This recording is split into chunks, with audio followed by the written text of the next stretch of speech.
Okay, you're ready. Welcome to the April 27th, 2026 meeting of the Land Use, Waterfront, and Landmarks Committee. My name is Maya Donahue, and I'm the chair of the committee. Tonight, we'll be joined by Assistant District Manager Brendan Berth, and I also want to announce that James Farrell has, excitingly, decided to join us as vice chair. Oh, Fantastic. Meeting is called to order at 6:32 p.m. As a reminder, the New York State law requires all committee members who are not able to attend the meeting in person to have their cameras on and their first and last name displayed from the time of the meeting called to order until the meeting is adjourned. Members of the public who are attending virtually, you can raise any questions or comments that you have through the Q&A feature of Zoom. Members of the public who are here in person, you can raise any questions that you have by raising your hand through the function. If there's time following the committee's discussion, we will field questions from the public. We need a volunteer to take minutes tonight. So, thank you, Larry. And then we'll now take attendance by roll call. okay. Committee members, I will call your name. Your name is called, please say present. I'll announce if there is quorum. Tanya Arias. Present. Victoria Benatar, I do not see. Victoria? Okay, Victoria is not here. Daniel Bernstein. Present. Jim Collins. Here. Maya Donahue. Alec Militek. Present. Richmond might show up later. Larry Shire. Present. Sandra Sherrod. I don't see with us. Letty Simon. Present. Susan Steinberg won't be able to come tonight. She is excused. Mark Thompson is absent. James Vera. Present. And Shuya Zhao. Present. We have a quorum.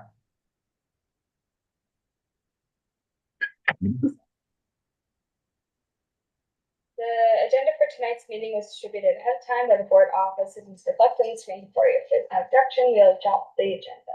Members of the committee, if you object to adopting the agenda, please see it. Just to accommodate one of our guests who's just arrived from Italy, may fall asleep. Like to move number 2 to number 1. Yes, I did. Couple of things. First of all, is that okay with Okay, I'd like to ask the certificate of appropriateness presenter? Is that okay with the presenter for the first agenda? Yes, I'd like to ask. The first person is for 134 East 36th Street, Murray Hill, starts. That will be me. Okay,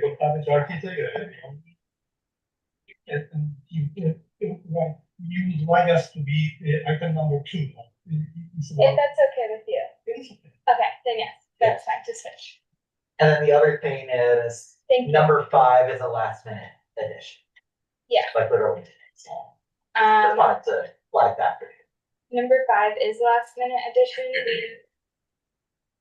We're speaking with, there's an announcement that they're closing a shelter in CB5, which is along the same street that borders the edge of CB6. So we're going to be talking about it today because of the timeliness to get it to full board. Housing and homeless is already open this month. So if everyone's okay with that, we'll be talking.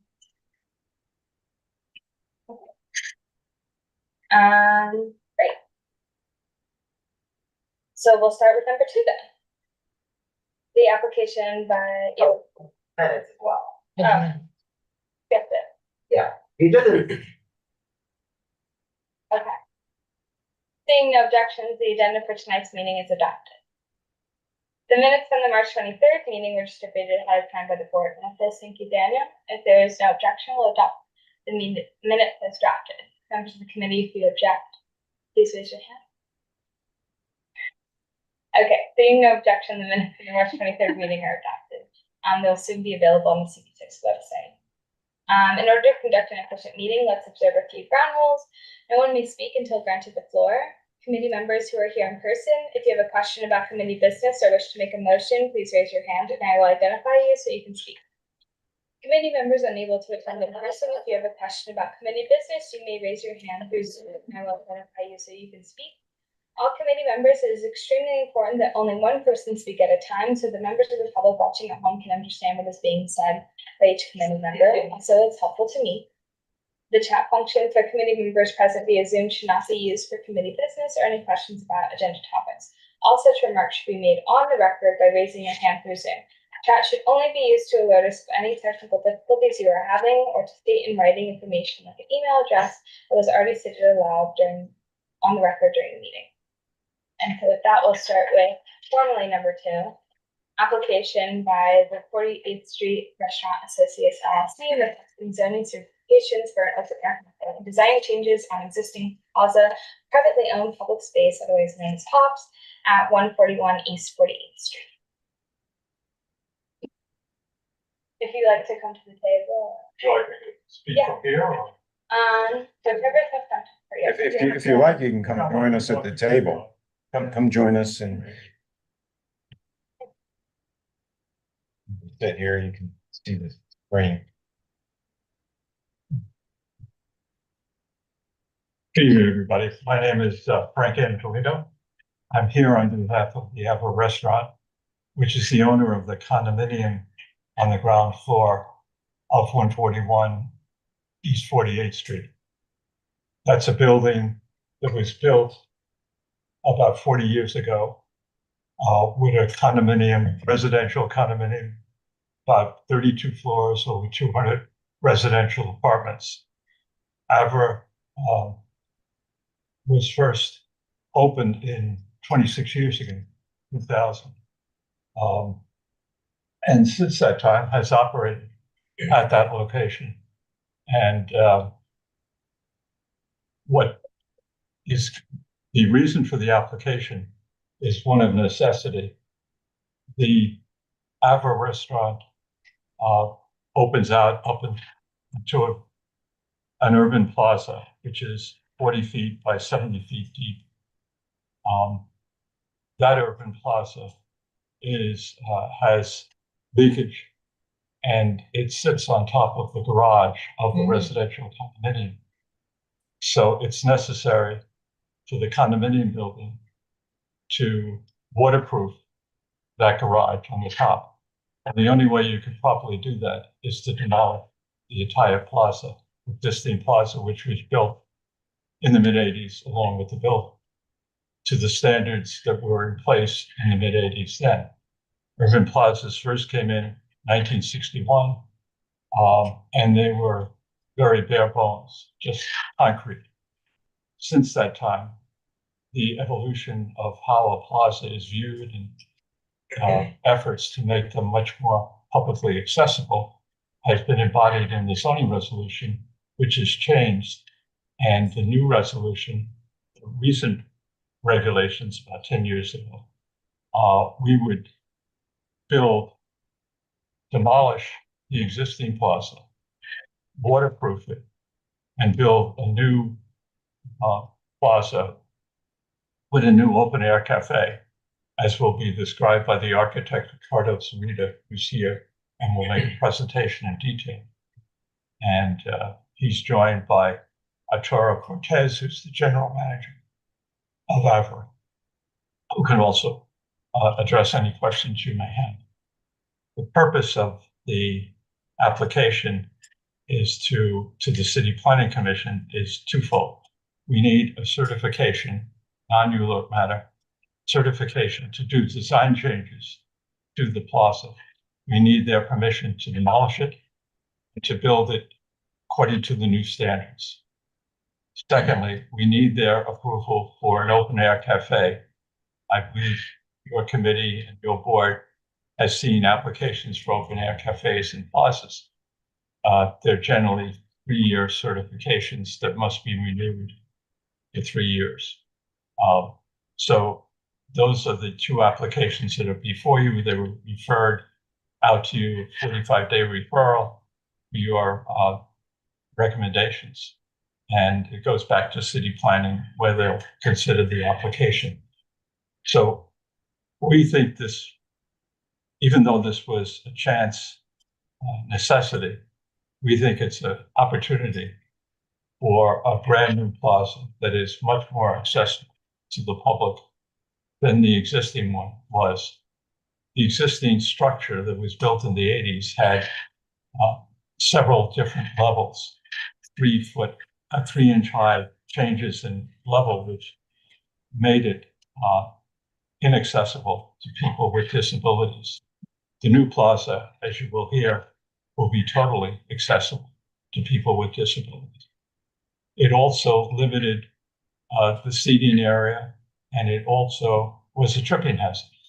So it wasn't an ideal plaza to begin with because it's surrounded on three sides by building walls. Two of the walls are almost windowless. So it's a tough location, but it is south facing, which is a good thing. So we're trying to make the most of all of these existing conditions.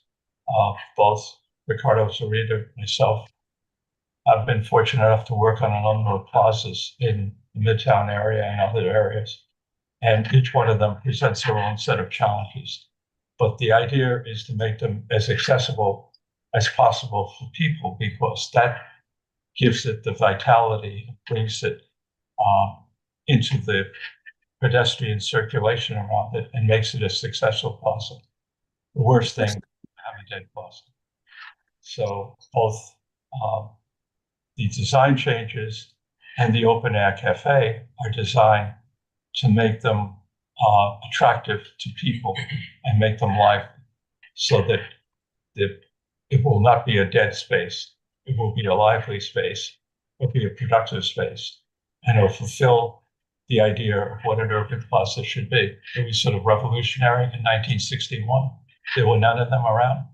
Then Paley Park came in as a privately owned, and Green Acre privately, but the idea came, and now it's an idea that we all accept, but it's evolved, and the thinking on it, I just briefly mentioned, I think it's fine to report, there's been a lot of studies about the urban plazas. Jerome Caden did the book in 2000, and this is what the plaza looked like. He wrote it up. He wrote up all the urban plazas. That's what it looked like in 2000. It was before Avra came in. Avra did a lot of landscaping and tried to give it the flavor of Avra introduced sort of like modern Greek estiatorio food, Mediterranean diet. And I think that's the key to its success. But it's very attractive to people. But that wasn't a welcoming plaza at the time. So we're trying to, again, use this necessity, and the application is supported by the condominium, residential condominium. That was gonna be my main question.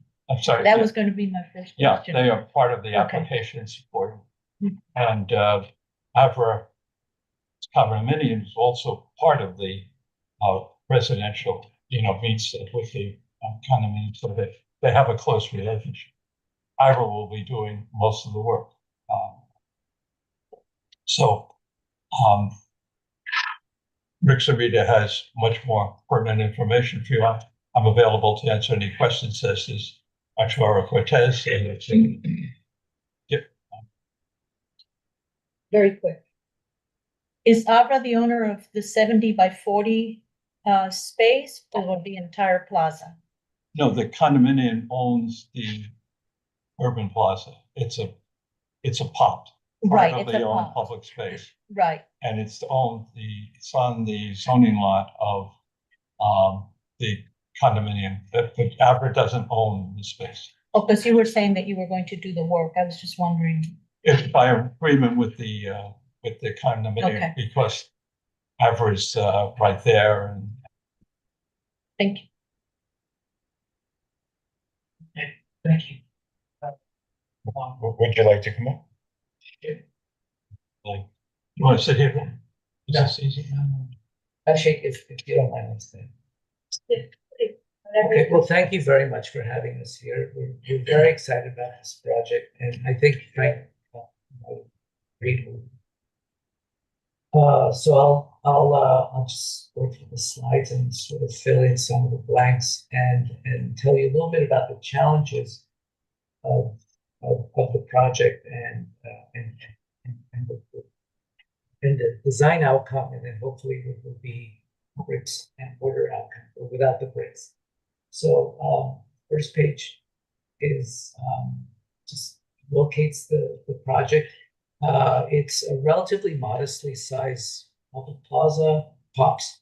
It's not quite a rectangle, but it's roughly about 30 feet wide along the street front and about 70 feet deep with a truncated back. As Frank mentioned, it's a little atypical. There's some conditions that you would not find that aren't code compliant. Now, maybe there are windows on the lot line from neighboring buildings, so we've had to be mindful of that. Reason I mentioned is that it is because the project, if I could sort of summarize it in terms of its how it's presented to us in terms of its needs, and then the challenges that we had to confront, and then that resulted in the project that I'll show you. It's pretty straightforward. I think Frank explained it very well. The waterproofing, it's so basic, it's so sort of pedestrian. Waterproofing is 40 years old.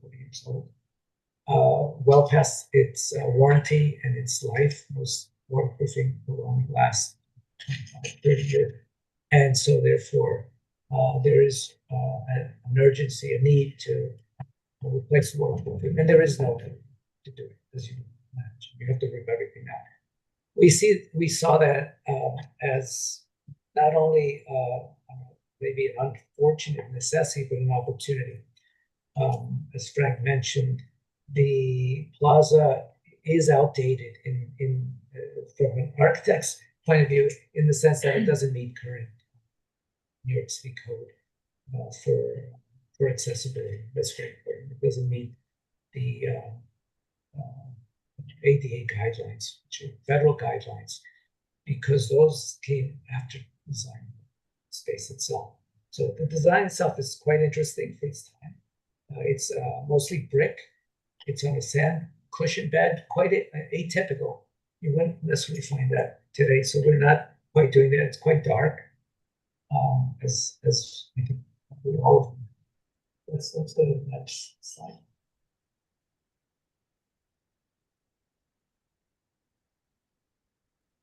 It's very I'll show you just a few images. This is one.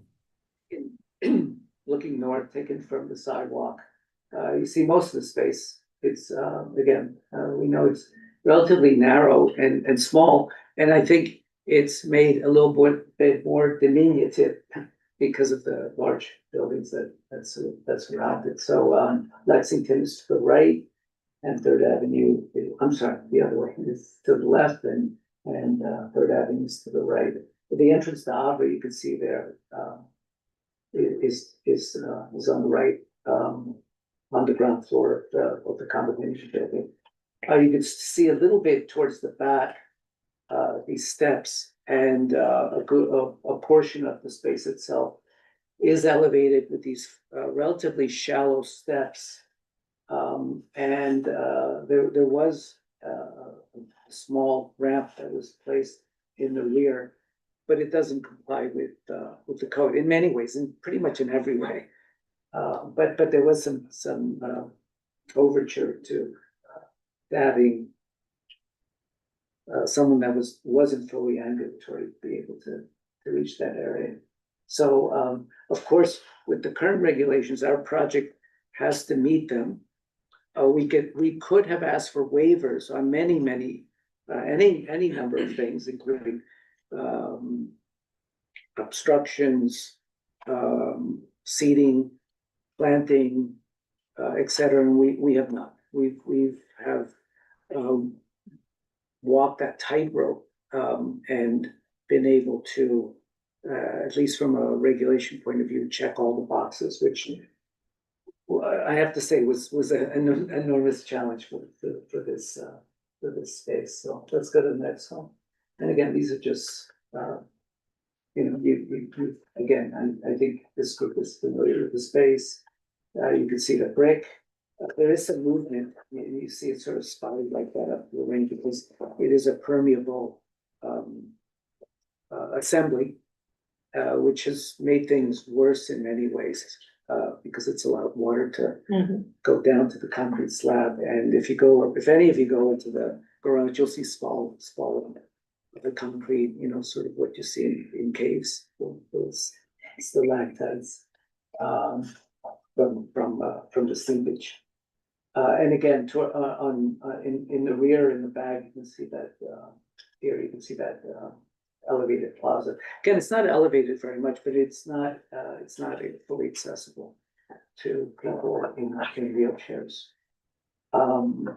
What's interesting, and Frank pointed out, is that if you were to look at the regulations, from when this was designed, there were, the actual governing regulations were extremely sparse in terms of public accommodations and planning.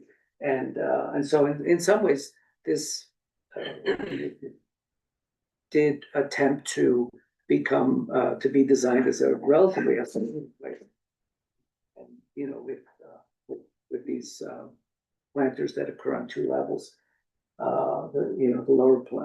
lower level, which is seawall on the left side, and then this upper one to allow, that's much higher, to allow plants to actually survive.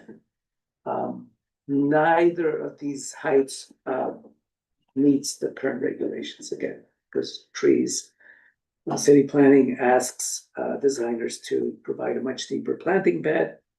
We want trees to survive, and seat walls and benches have to comply with very, very specific dimensions, which our design does.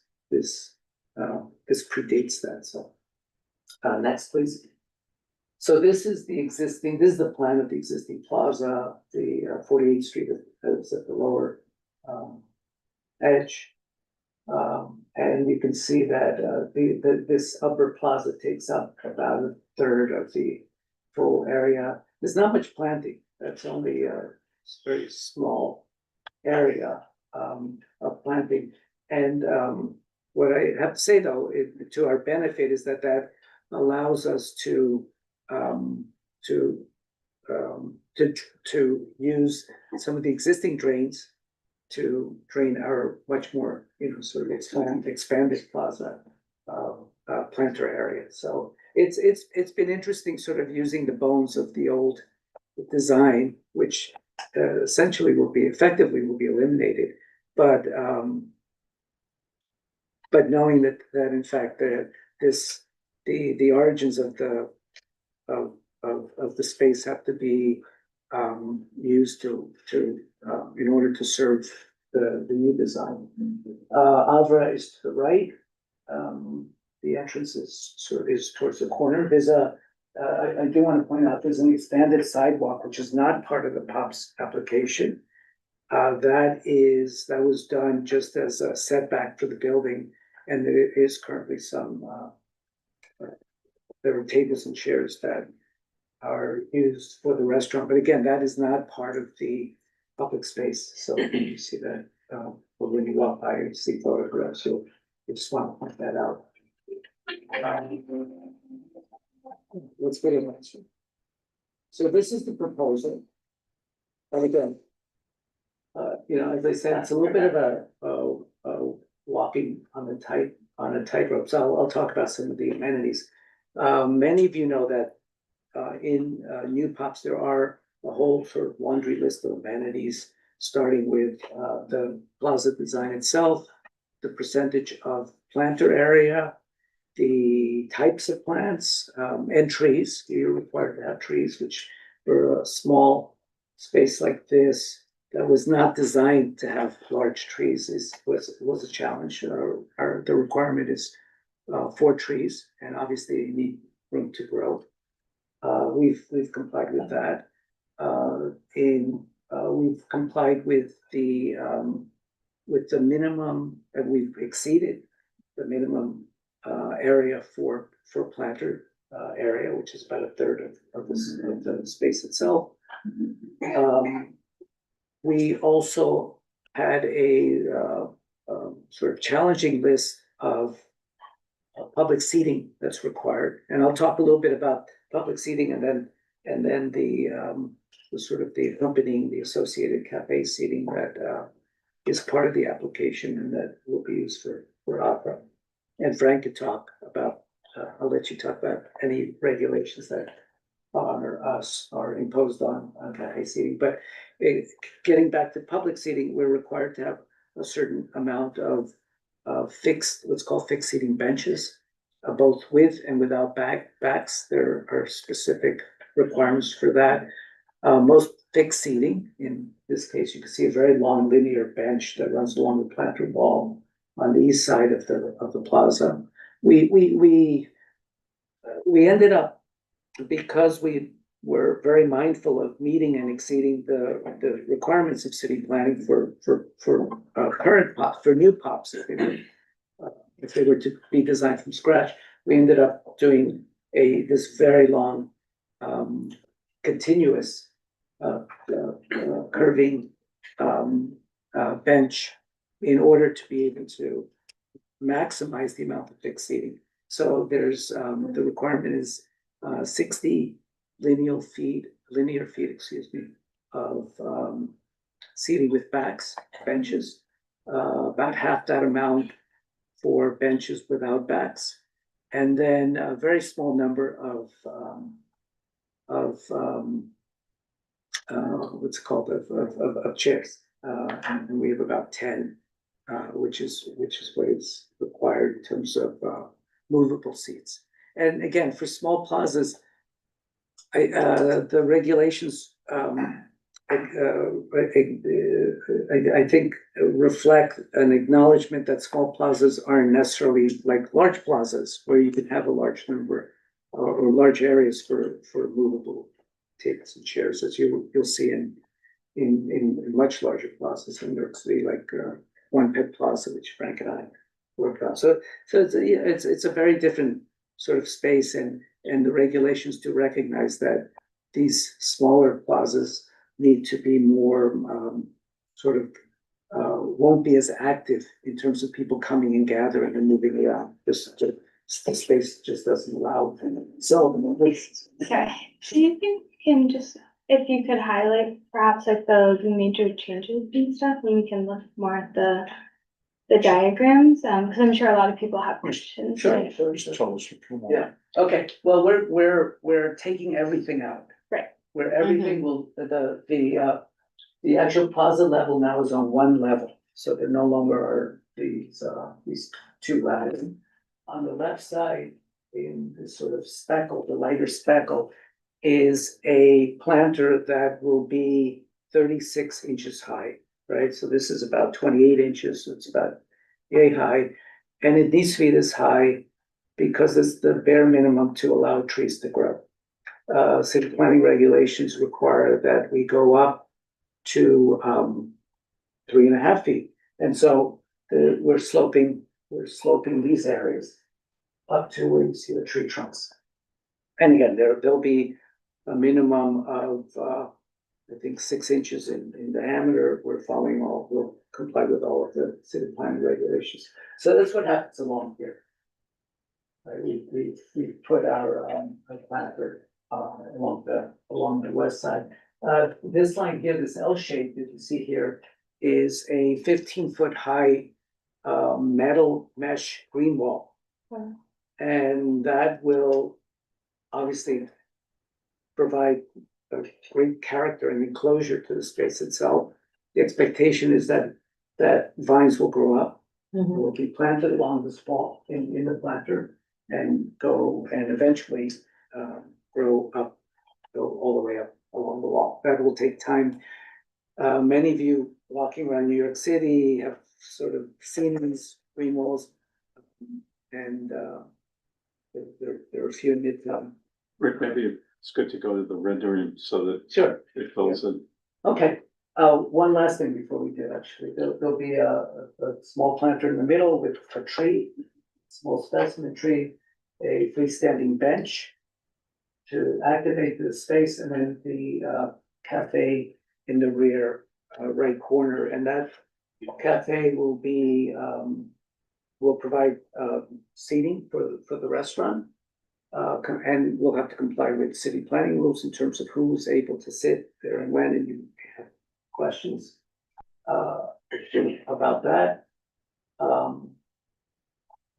Yeah, let's go to the next. And then just quickly, these are elevations. The one on the upper left is looking back from the sidewalk. You can see the green screen here, right? This is the screen that, the 15-foot high screen that will have the ivy growing. These are windows that are in the neighboring buildings, so we're not covering them. And so that's what we see here. And then there are these three large pieces of stone that will hang from the screen itself. They'll sort of have ivy growing around them, and they're decorative. Here along the side, here you can see the two tiers of planters. Right?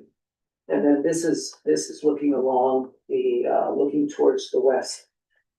Right, and you can see the freestanding planter, and then of course here, because it's an elevation, it's flat, but this is a curving wall, and the two tiers, the trees up there, and the very large green screen. Here we'll have, at the very entrance, we'll have a pylon with all of the required signage. And again, this will, and you've seen it, it'll have, it used to have the tree logo, now has the music and tree logo, chairs. And it'll list the number of seats. It'll state that it's open to the public. This particular space is required to be open 24 hours, so it can't be daily. So, and that'll be the signage as well, this whole signage package that we can provide you. And then, can we go to the next one, please? Great. Yes.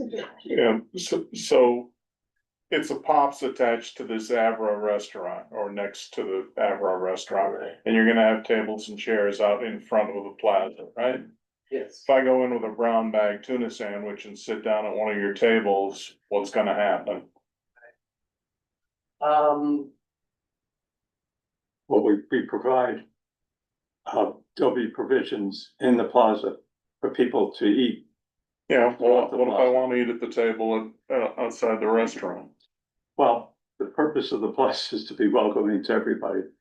The tables and chairs, so city planning requires a tape around the tables and chairs for open air cafe or restaurant.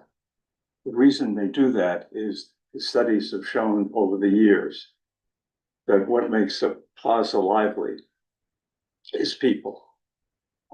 There's nothing worse than a dead plaza. So when William White did all of his studies for 30 years, looking at people, he came to the conclusion that the one inescapable thing is that what attracts people is people. Right? But And you still haven't answered the question. What happens when I wanna have a tuna sandwich at the table that's out in front of the cafe, well, that's for people at the restaurant? at the restaurant. All right, that's all I wanted to make And they'll clear. be, they're told, we're accommodating you, you can eat anywhere in the plaza. They'll, Except at your tables.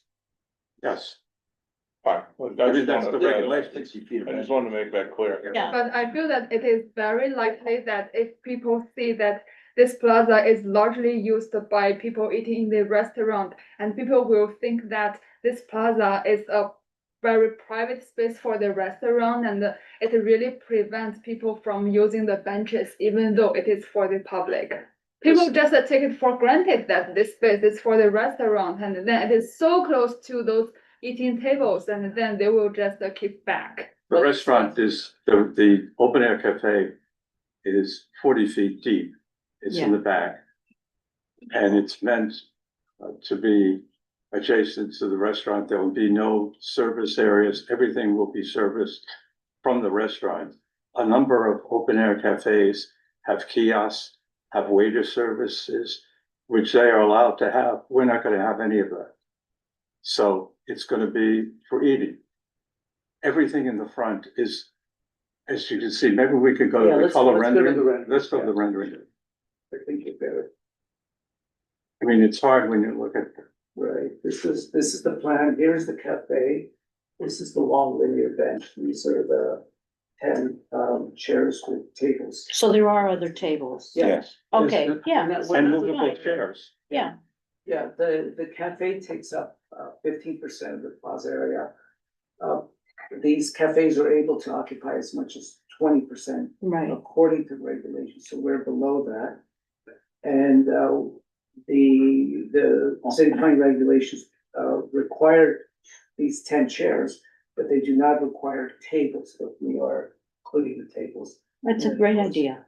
And the tables and chairs will be, Excuse me, sorry, Tanya. My question is more on a practical level. He already answered that you have the approval of the board of managers in the condo. But you said that what really prompted this, which actually, I'm very familiar with your restaurant, by the way. What prompted, and I like it. I wish it was my restaurant. Okay, but what prompted this, and it's a great design, was the issue of seepage into the parking. Now, how much of the work that's going to be undertaken in the parking garage are you going to do, or is the building going to do? Because you have to follow the law regarding parking garages now in the city, right? We won't be doing any work. You won't be doing any work there. It's just the plaza. Once the slab is, once it's, all of the existing plazas moved down to the concrete slab and a new waterproofing system is placed on it, we can walk away. It may not be the prettiest underside, but there won't be any more seepage. Are you doing the waterproofing, or is the building doing the waterproofing? Our client is responsible for the waterproofing, so we will assist them. We will help them with specialists that will provide the design and the installation of a waterproofing system. Okay, thank you.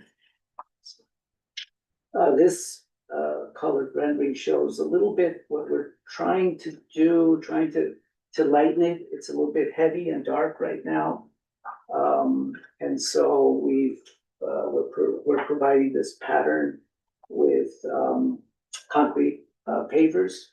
And this will be on a mortar set, so it won't look sort of as rustic as the current space. And again, we'll have this very long wall, the green wall, on two of the edges. That'll go up 15 feet, and then the planter itself will create this L shape. And I'll show you, if we can go to the next one, you'll get a better sense. This is the view from the curb.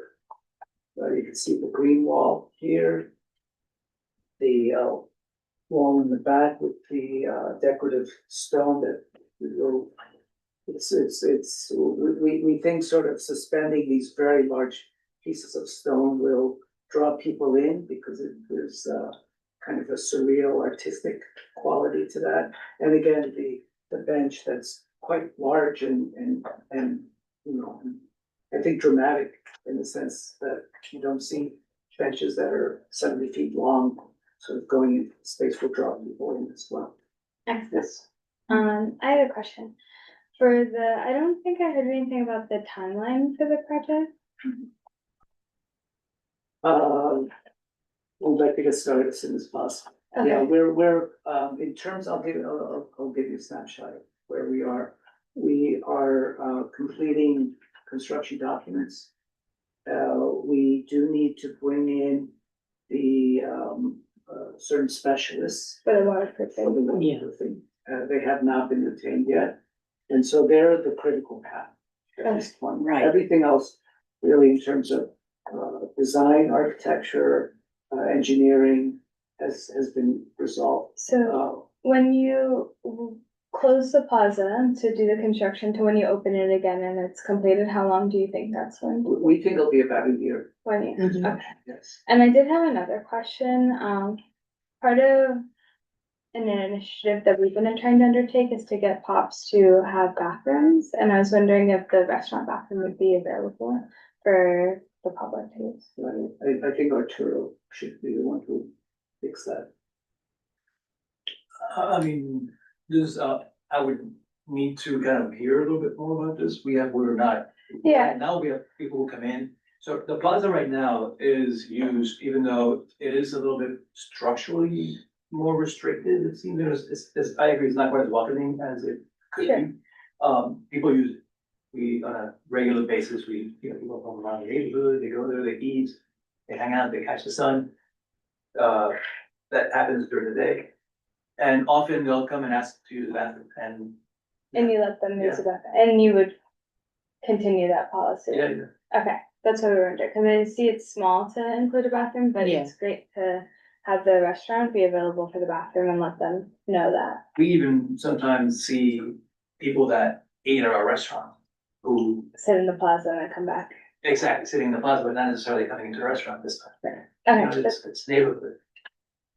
We are also, having a, water fountain okay, installed that will be ADA and, it will also include a bottle fill. Oh, that's And right. that'll be in the rear. And 2 bike racks, which are oh, required. wonderful. Oh, nice.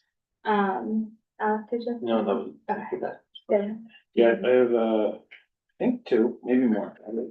The tables and chairs, are those like cemented, or are those movable, what's? They're movable. They're movable. Yeah, and that's part of the requirements. Okay, Yeah. alright, cool. And then I also wanna ask about the bathrooms. Something that we've talked about a lot in Pops when it comes to bathrooms is making sure that it's well communicated to patrons of Pops. Because a lot of people might think, well, I can't use that bathroom, that's a restaurant bathroom. And I guess, I don't know if there's signage that we would put up, or if the restaurant would be comfortable doing that, but I guess I'm sort of wondering how we can make sure that, you know, if we've got a Pops there, that it's communicated that there is also maybe a bathroom that's publicly available. And then, I'm open to, Well, if I could say something, yeah, and again, this is for Arturo and Frank, so this is a sort of preface, which is there is no requirement for public. bathroom. Yes, but we would like that requirement. FYI. If you look at everybody as a potential customer of the restaurant, then I think anybody who's been to Everest sees it's a very welcoming place to be in. we have people who aren't even using the plaza, who just walk by and say, can we use that? Yeah. You don't. that's great, that's great. I mean, I think a good suggestion would be like by the sign where you have like the pop spec, So it'll be right at to the left, you can't see it, but that woman is sitting just to the left. right, where you have the like it's open 24 Yeah. hours and the other requirements that you're supposed to put there, maybe include a secondary sign that the bathroom is open at the restaurant, whatever hours the restaurant is open. And how's the restaurant accessible? Is it through that door on the right? There's a door right here, that's right there. Okay. That's a front door. Okay. That's the main entrance to the restaurant. Yeah. So what will happen when the Pops closes? How will people be able to? What's that?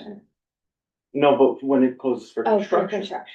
how are people going to be able to get into the restaurant when it closes for That's a good question, construction? I don't have. Well, you'll have. Oh, really? They'll have to, you'll have to go out to the front, get creative. It'll be phased. So it'll be done in sections, so that, yeah. Oh, And I interesting. guess some Okay. kind of a walkway gets placed over. Okay. Yeah. So there could be some disruption potentially. You're still working it out to how people are going to be able to access the restaurant during renovation of the open space. We don't have a construction manager on board yet. Oh, really? Okay. They'll have to give us a staging and phasing. But there's no closing involved. In other words, You're gonna be open throughout. exactly. Okay. Okay, So I guess we would have to figure something out as far as how to get in. Sure. Yeah. Okay. because you only have one entrance Yeah. to the restaurant? There's only Oh, one. interesting. Yeah. Are there So, any other questions? so But I mean, but that is the main door here, as you can kind of see here. But there's doors that open to the outside. So- Ah. Oh, okay. Oh, so there you So go. there's the potential for another entrance during Yeah. through construction. the building. Yeah, All right.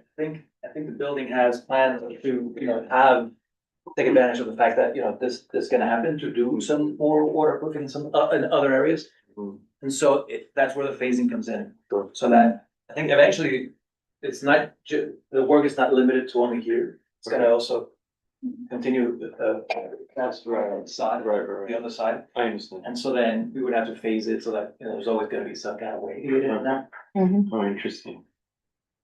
Are there any other questions? Well, I just have a very little comment for this rendering. It looks pretty good, but for me, the size of the size of the floor seems to be relatively compared to the size of human beings. And, you see the squares. the squares of the size of the floor, it looks very huge compared to the human. Is that just a reflection of that it wasn't rendered right, or is that? I think so, I Yeah. think so, and I think I'm sorry, if you can go back a few, but this one is to scale, and I, you know what, I think you're right. Yeah, it didn't look like it matched the scale. One more, I'm sorry. Yeah, this one. Yeah, This is this one accurate. looks pretty No, correct. This is Yeah. very correct, yeah, Yeah. the stones themselves, if you look, they'll be 12 by 12 or 12 by 24, so, you know, it's pretty. Yeah, this one looks pretty correct, but that one looks pretty large. Yeah, you're right, Yeah. I agree with you. Yes, I apologize for that, we had to. Yeah, it needed one more generation. to get it right. Are you a designer? Yeah. Yeah, okay, yes, yeah, Yeah. you were absolutely right. So thank goodness we put this one with the sizes themselves. They're not small. I mean, the idea is to have an active, sort of elegant, floor, because it's really is the most prominent feature of the space if you look at it, but at the same time, have something that is much more sort of continuous, so have this feeling of continuity and dimension and depth, and that's where we came up with this, Thank you. Well, thank you. Yes, Sam. I had two quick questions, and thanks so much again for the presentation. There's a part of the bench that appears to not have a back or the wood back to it. And I'm curious, why that decision was made, why part of the bench doesn't have the wooden back and the rest of it does. Right. You can see it better in the other rendering, and there's another picture. You're right about, it's right here. Yeah, Yeah, because we needed to accommodate 4 trees, and so we had to create this bulge here, right? Again, it's a little bit of, it's a little bit of a juggling act, right? Because the trees have large root balls, we want them to survive, right? And so they need to be spaced apart, we needed to have 4 of them, that's why we also created this central planter, which I think will be very beautiful, would be a nice specimen tree there. And then this is in order to get these 3 trees to fit along this edge. And at the same time, we did not want a 3-foot or higher, right, 42-inch high planter wall to be the back of benches, because that's a little aggressive. okay, yeah. And so this is only 18 inches, right? So, it's really, it'll feel quite low, yeah, so.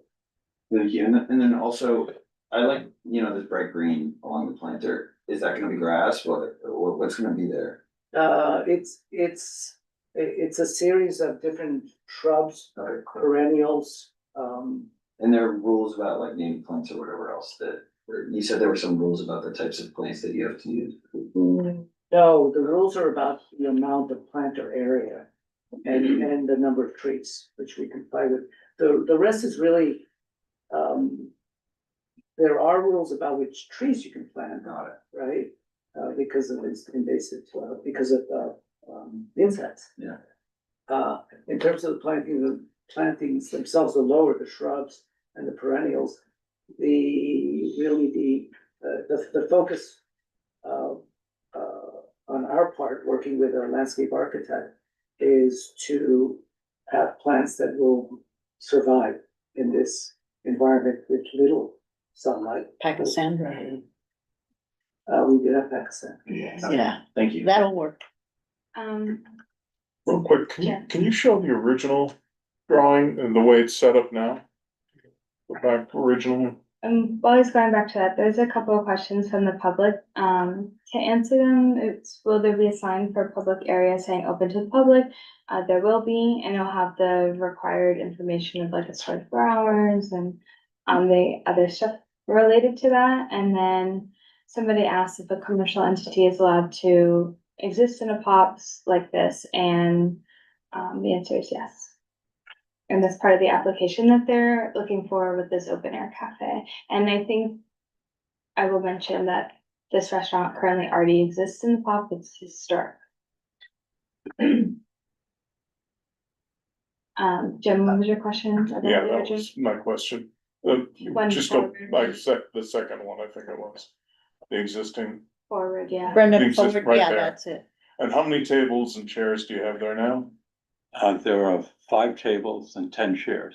Okay, And the reason why it's limited, you see Right. those steps? yeah, no, I see, I It saw, diminishes the Right. amount that you could have. but. You're going to be adding how many chairs and how many tables? 5 tables, 10 chairs, In the new. You're adding, the new one is going to have, We'll have 40 chairs. 40 chairs Okay. and 20 tables. so, right. 300% increase. It's about 14.8% of the open area. We're allowed to go to 20%, but we have 14.8%. Yeah, And looking at this picture, a question just came to my mind. So can you go back to the plan? The plan of this, and have you considered the airlock into the plan? The what? The Airlock. airlock at the entrance? We have, I mean, that's seasonal, yeah. but we have, yes, and yeah, we can go there. We can look at it.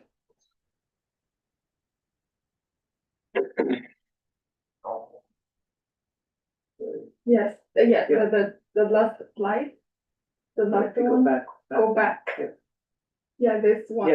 Yes. So have you considered Yes, the we did. airlock? We actually did a drawing with the airlock with the one they currently have. The previous plan showed the best. Yeah, but again, that's not permanent. And it's mostly we'll live without that airlock. Okay, can you go back one drawing, please?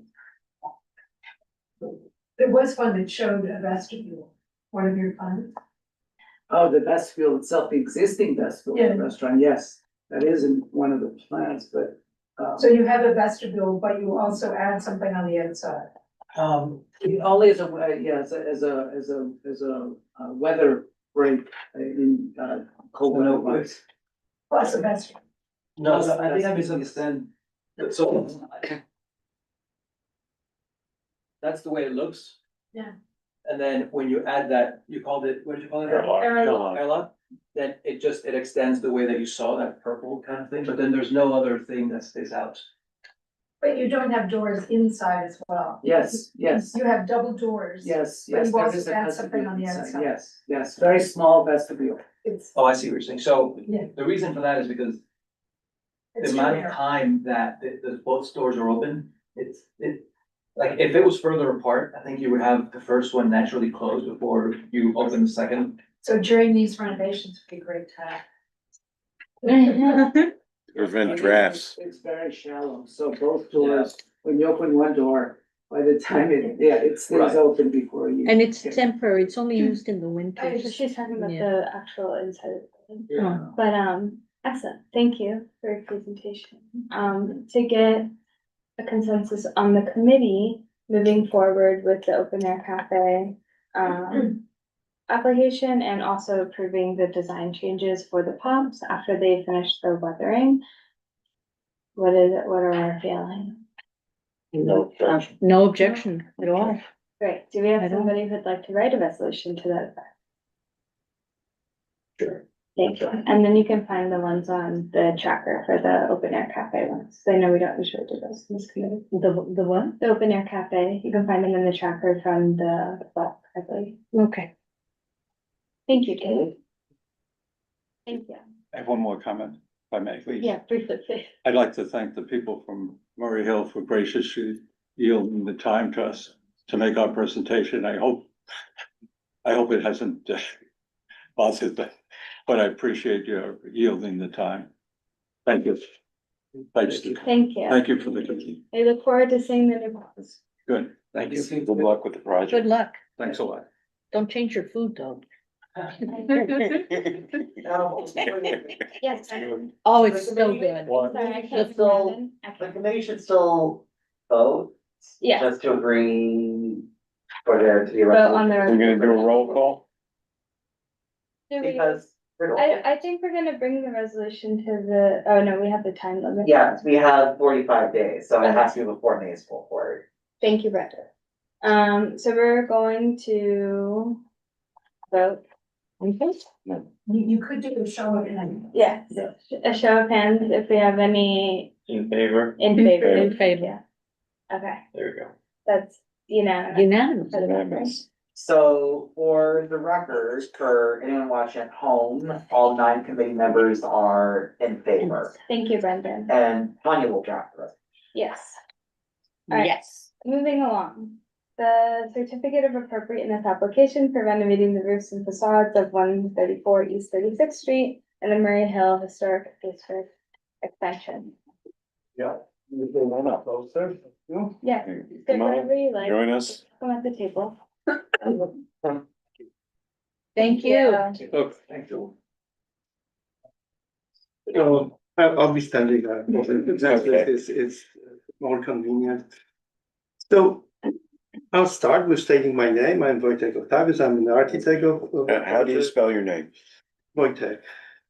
You want the real, like? I'm chewing the minutes, so. Okay, it is Wojciech, but I use Wojtek. I am an architect and teacher. I teach in Institute of And Technology. I'm sorry, is that your first name or your last name? This is my first name. And your last name spelled? Octawiec, Oktawiec. I think Brendan. I can also send you, Business card. because I've been in correspondence with him. Right, and. All right, you've been very kind, thank you. So much. No, I'll start with really thanking to having the opportunity and thanking for the help. I got the assistant who Brandon just mentioned. It's first time I'm here. Referring to this project with me is the owner, Sławek Plata.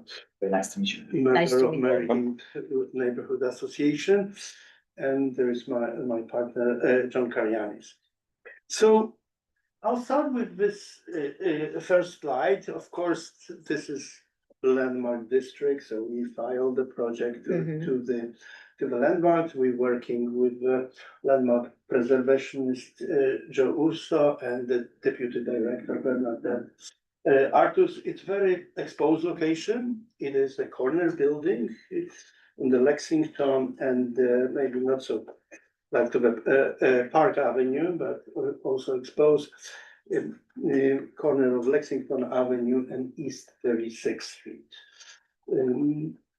The whole scope is roof repairs and facade renovation, and we want to do certain facade renovation to Lexington Avenue. That's why we are here, because the rest will be somehow resolved on the staff level of landmark. I would like to ask for the next slide, because it's quite a presentations. Oops, yeah, One ahead. So the actual, we have the property details and the location, and the scope of work is really, that's the main core of the presentation that we are asking for your comments, and the review is really Lexington facade, and we want to resurfacing. I will explain why we want to do this. In a second, we also doing a mansard renovation, and we would like to reposition existing railing on the roof. I wanted to ask for next slide. Three, right? It is of course in the Merrifield historic district. The map shows that this was done as an addition to the original, and that block.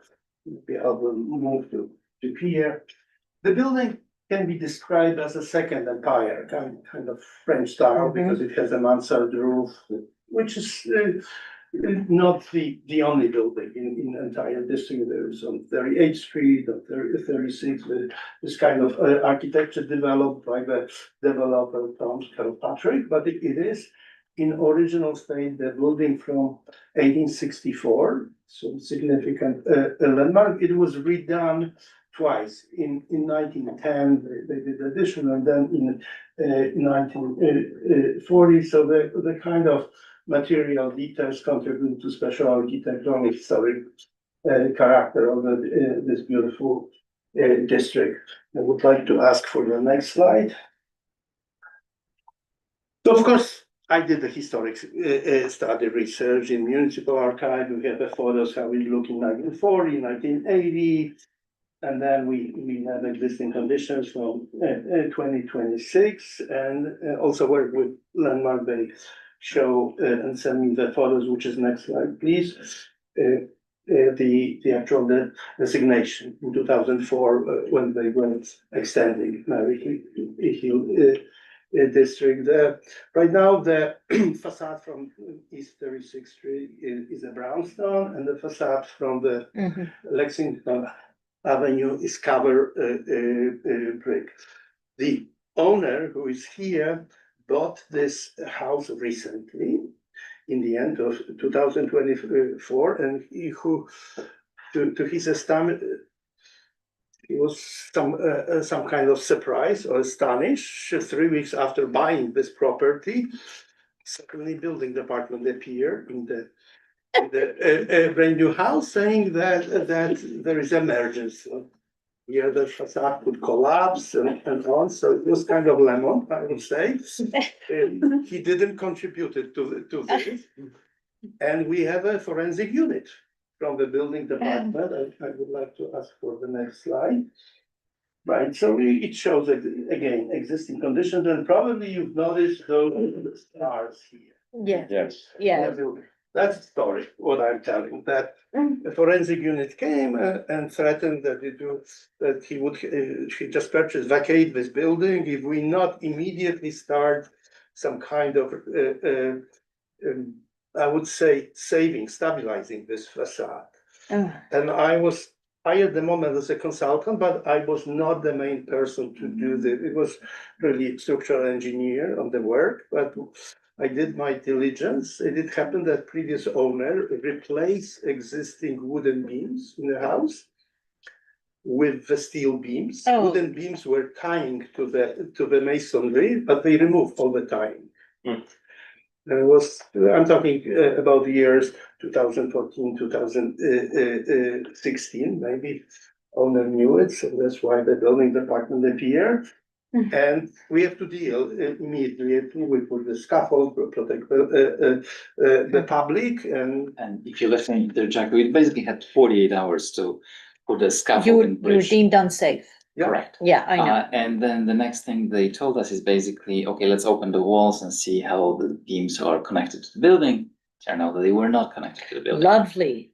So they were absolutely right about making this into emergency. So what was connected behind the stars? Behind the stars now, the stars were not I there will before. explain this. Oh, this is new. Oh, yeah, this is the security, safety device. I'm just saying what happened with this facade. So the previous owner, or maybe it was not the owner, who knows? I mean, supervision on the construction side, contractor, it's hard to say, but we did all the probes. We know that we removed those guys.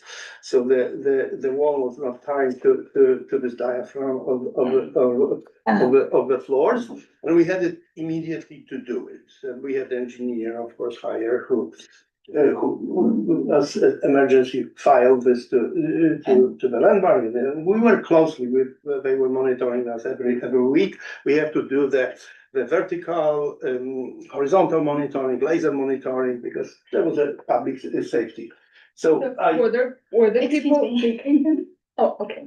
It was the owner, yeah, they allowed us to after we started very close to partially arena. I would like to ask for the next slide. And they did ask us to rip off pretty much. Right. So now those existing conditions, so all these stars were placed when we reconnected. Right. I would ask for the next slide. We explaining that what we have to quickly do, and all this was perfect in this after removal of scaffold. So it was certain buckling of the wall. Because of this, we corrected somehow. Now the building is stable. I would like to ask for the next slide, which I'll start in a moment. So the building is stable.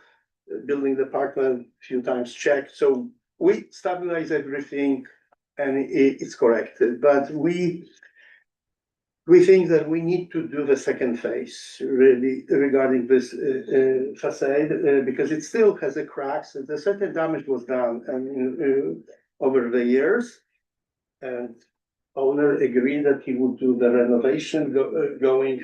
So if I move to the existing, there is this existing mansard roof, which will go back historic, we not somehow copying every historical moment, with those historical photos. There was a cornice for now. We think maybe it will be next phase that the owner agreed also to do the cornice. But for now, because if this is in really bad shape and leaking, the way the flashing works and on, so we redo facade. We will go back to the original historical material slate. We will do the copper flashing, and we decided that this is for your consideration that we will use the brownstone also on this elevation, and we'll cover. We can replace even the stars with a flat connection that we can stack up. This is for two reasons.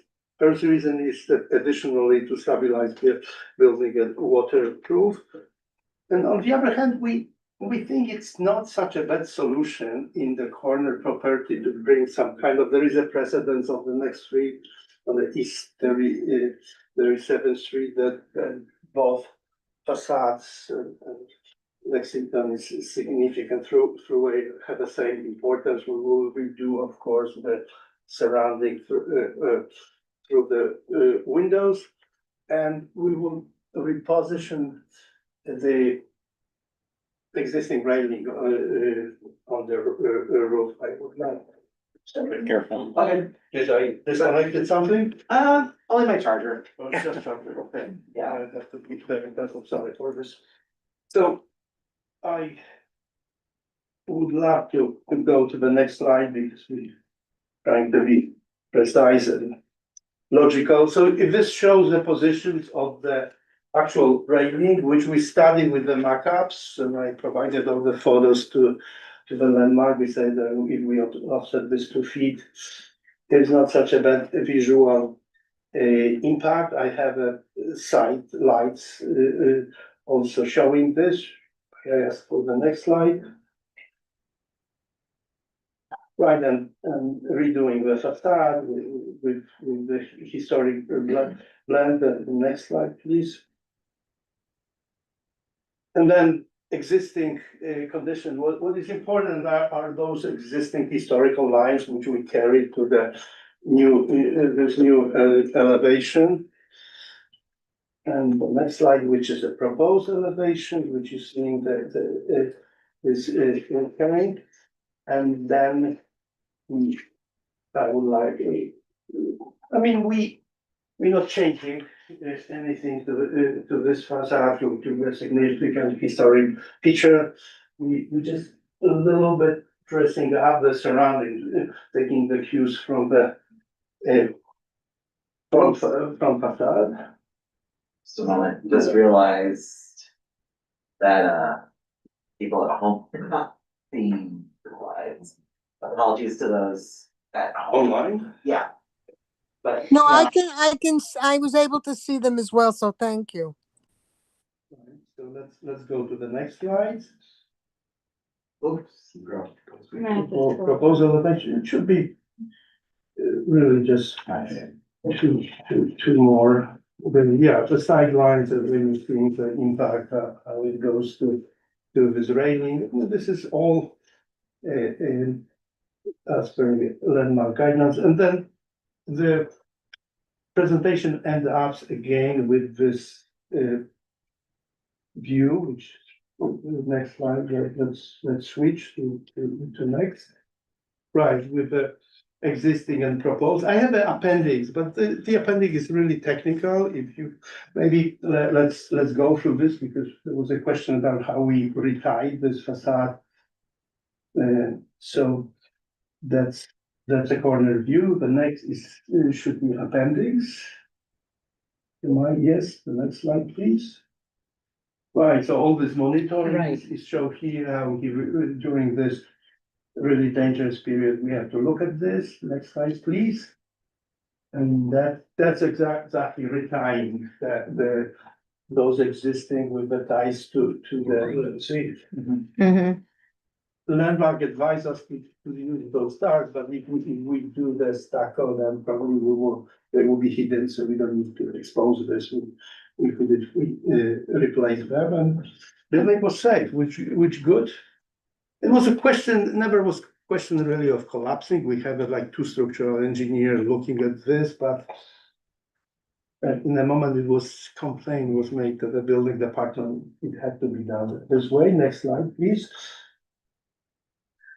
And then it's the specification, which is obvious, the actual manual specification from Landmark for the doing the brownstone, the slab mix, and on and on. The next slide, please.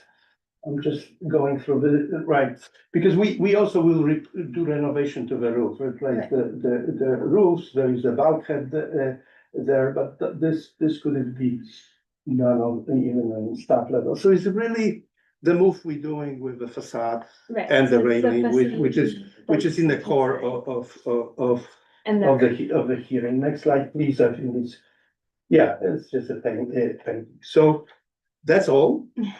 Thank you. In the. Bless you. Leslie will take the question.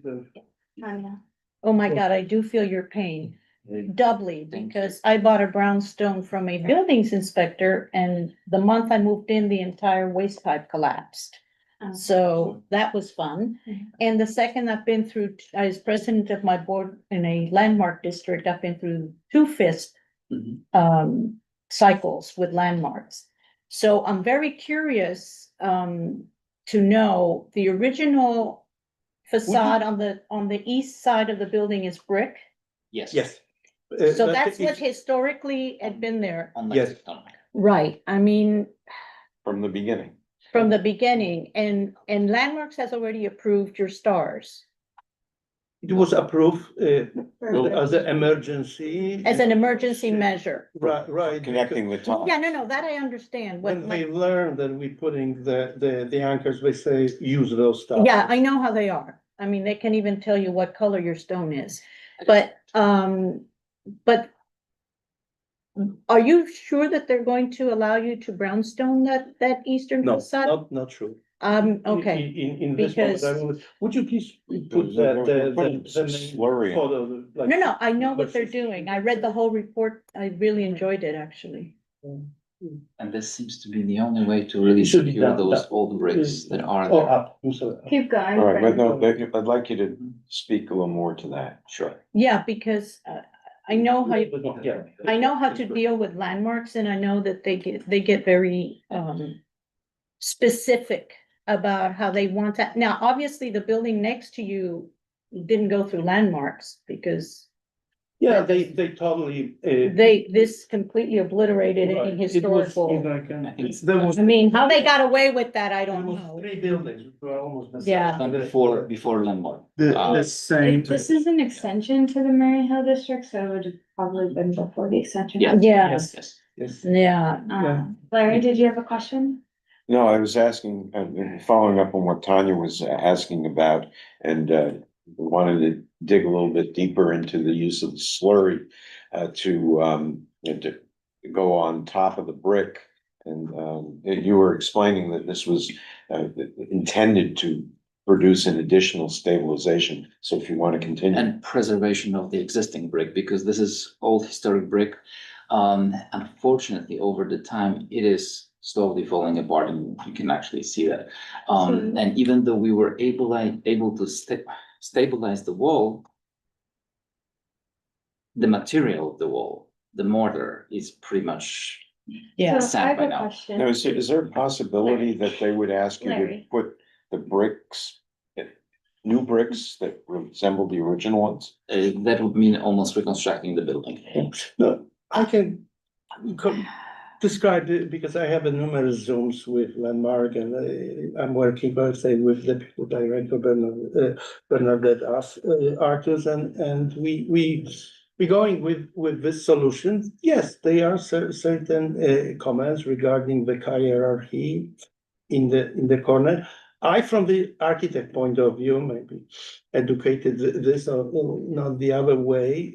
I look at this as a kind of corner with that, and I hopefully justly in this building, and it's nothing more than row building, which was put in the end of the row, and then the opening were punched to the elevation of Lexington quite coincidentally, because there is no order to this. They come a little bit, usually would be some kind of order if this will be done.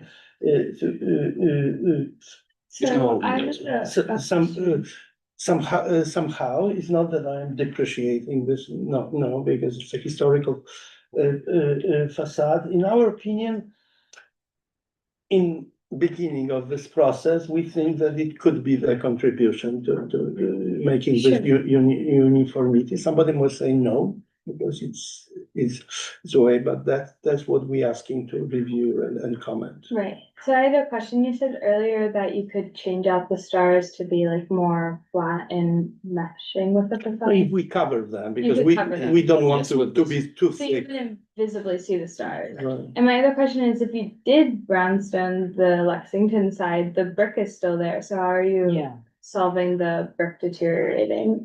Because you're preventing the brick from being exposed to any. Okay, so you're not atmospheric- improving the current standard of it, you would just be preventing Right. further deterioration. Further erosion. I will contribute to this. Of course, we will put again back, which we took it. We will put the shed and scaffold and will go for, so we will fix certain, because they are Okay, really, if I could get to the existing condition, you will see that there are cracks coming through Sure. this, which happens. So we will do that. This, one of the theories because we work with structural engineer, is that it was anchors and also not proper pointing, which contributed to this. But right now, it's very hard to like, unless you will say, okay, we're taking all the brick and we're rebuilding, which costs the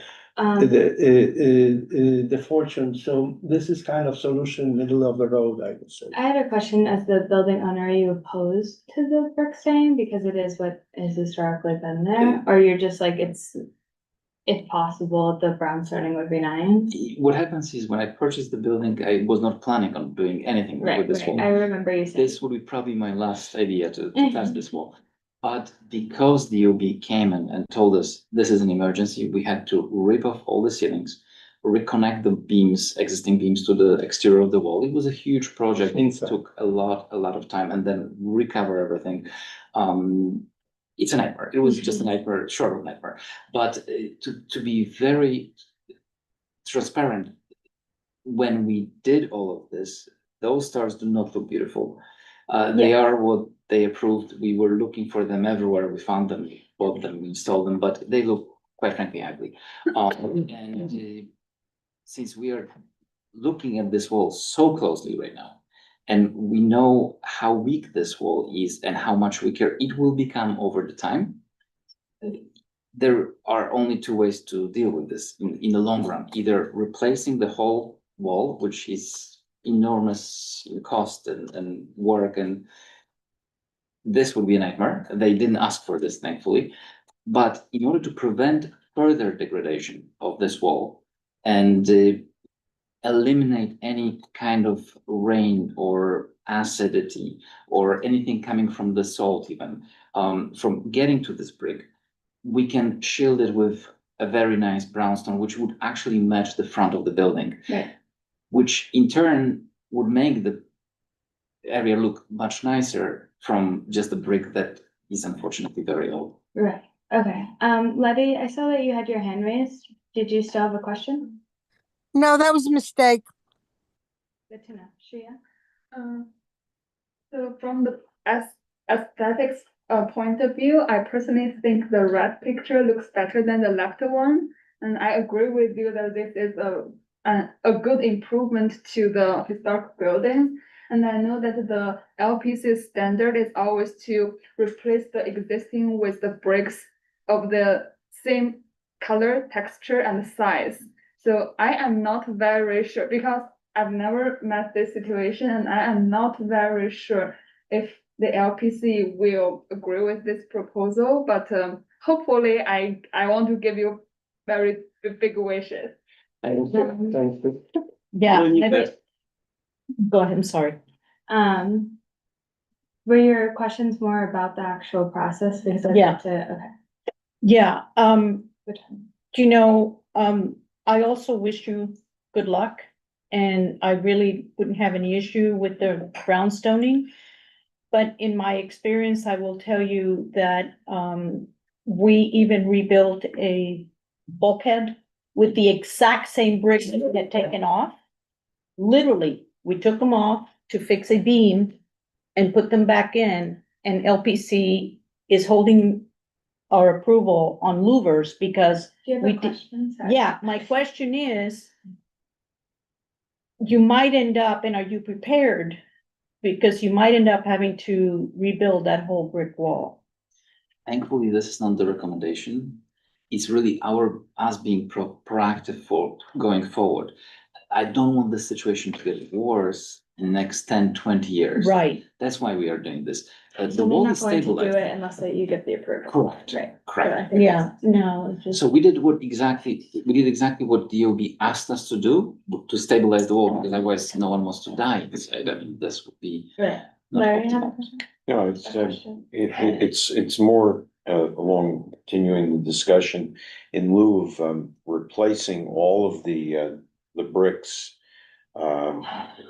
Landmarks has in some instances allowed for like looking materials. right, like. Which simulate the texture of the existing, let's say, the existing brick, and you might be able to get away with this slurry, replicating the size of those original bricks there. And I wanted to throw that out as a possible way to solve that problem if you receive resistance. And similarly with respect to the mansard roof, you've changed the material from metal. I don't know whether it was metal at the time of the landmarking, but if you wanted to get it, you said it was originally a slate, you'd have to make that argument as well, that you acknowledge that the snapshot in time of the date of the landmarking is the way they want you to get it. But you may be able to persuade them that going back to an earlier point in time is more valid. And that's exactly where we're going. That's exactly what we will do. Okay, well, I understand that better. As far as what the committee is feeling, I'd like to hear to continue moving discussion forward about what our recommendations would be for the certificate of appropriateness. No objection. No objections. And good luck. We take a vote? Well, we can do a show of hands. We'll need someone to draft resolution, so assuming it's, I mean, I don't know when y'all are before the LPC. Or if you've been calendared yet. No, we haven't been calendar yet. We know that there is a general also, community board split meeting, which is March 13. May. I'm sorry, May 13. And then after they will calendar us. Okay, so. We already filed this, right now it's for Portico, and we're working with them. So there's no problem waiting 2 or 3 weeks for us to have a resolution for you guys. I would say no. Okay, all right, that's good. Anybody would like to volunteer to do it? I'll do it. Thank you. We can do a show of hands. Okay, so In favor. anyone in favor, raise your hand. Great. Aye. Nobody is hand. Lady is also in favor. Okay, I think it's all -1. That would be me. okay, anyone opposed? Okay, so with 8 committee members in favor and 1 opposed, we will have this resolution before full board and Alec will draft it. I wish you the best of luck. I like your rendering. I'm a little bit more of a traditionalist. I'd like to see the brick stay, but I wish you the best of luck. It's very beautiful. Thank you so much. Thank you. Have a good night. You should sue the engineer who did your inspection. Exactly. Yeah. Okay. You're-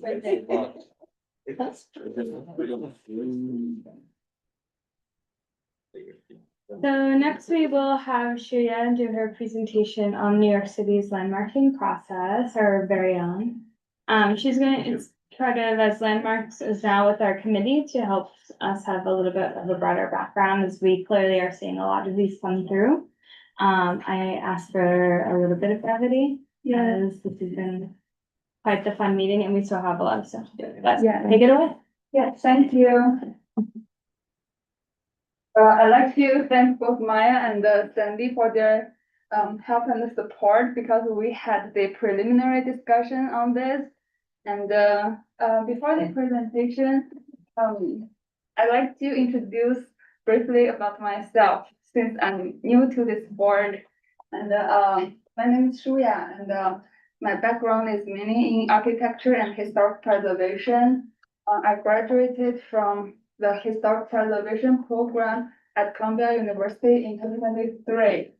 And after I graduated, I moved to our district and I worked mainly as a preservationist architect since then. And I'd like to share this slide with everyone and let's get started. Ooh.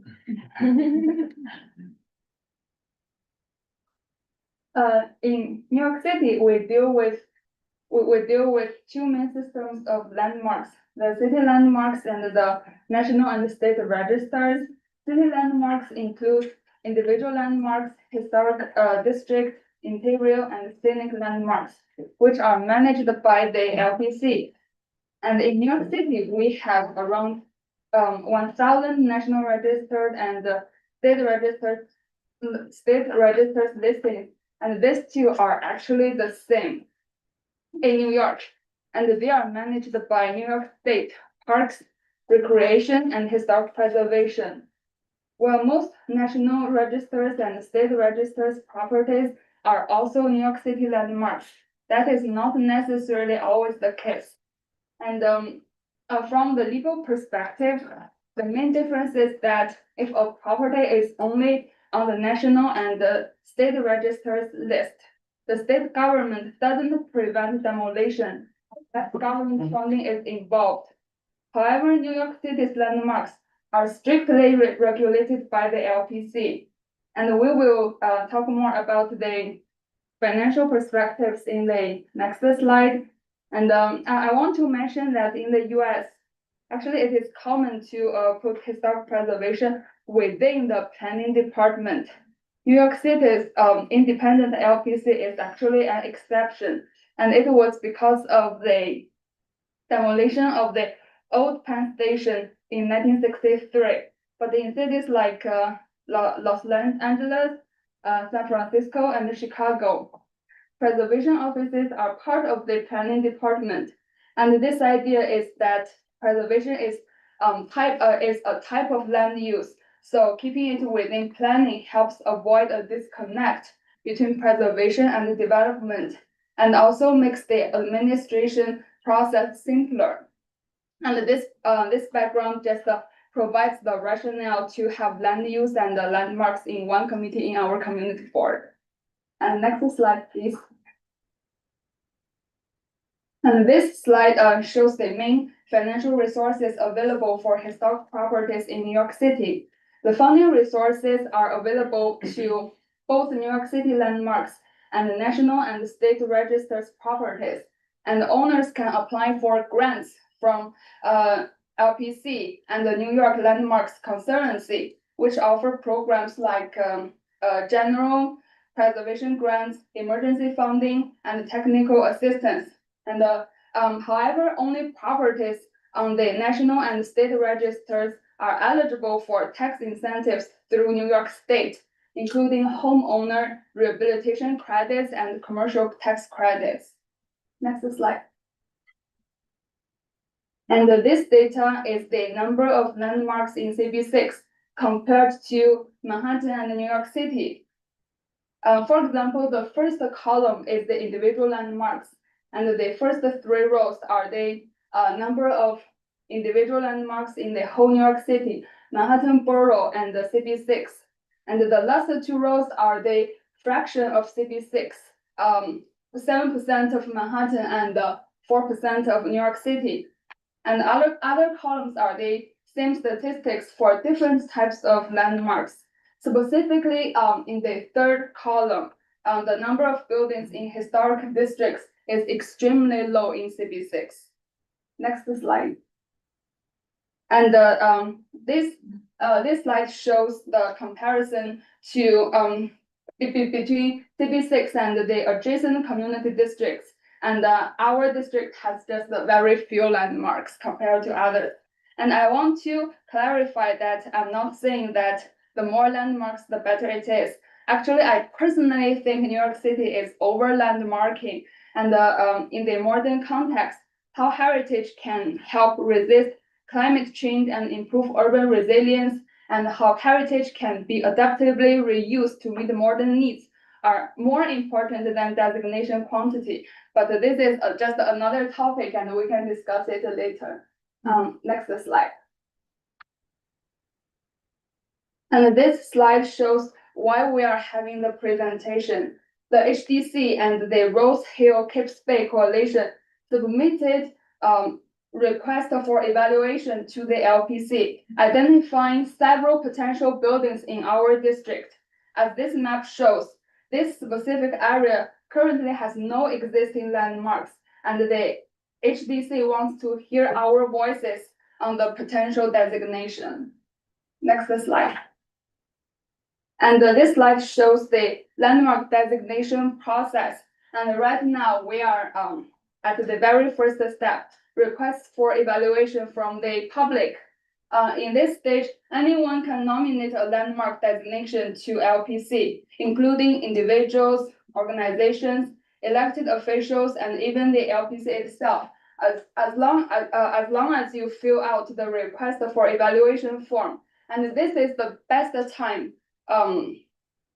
This is the best time to share our input because the process is just the beginning. And if the designation is rejected at this stage, and there won't be the subsequent steps. And step 2 to step 4 are basically LPC's internal discussion and developing the designation report.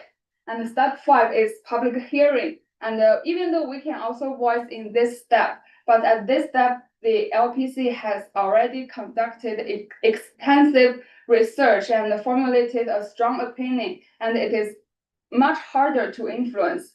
And after the public hearing, it will be voted by the LPC commissioner, and then it will be sent to city planning and then city council. The city only designates a small number of buildings each year, and the number just varies under different mayors, but the number is between 10 to 20 citywide. And the fact that we want to designate 5 built properties in our district is actually a pretty big deal, given the numbers here. And as a community board, we want to use this early stage to work together and to protect our neighborhood's heritage and also hear voices from property owners and the community. Next slide. When the LPC evaluates a building, it focuses on its historical, aesthetic, cultural, and social value. And social value refers to how a building has served as a gathering place or a cornerstone for local identity. Because these landmarks often hold the soul of a neighborhood, community engagement is important as local voices help define why these places matter. The very qualities that make a building eligible for designation are also the reasons why protecting these properties is meaningful for the future of the district. And we can see here, and legally, the LPC doesn't consider economic value or the owner's financial status during the designation stage. Next slide. So what should the property owners do?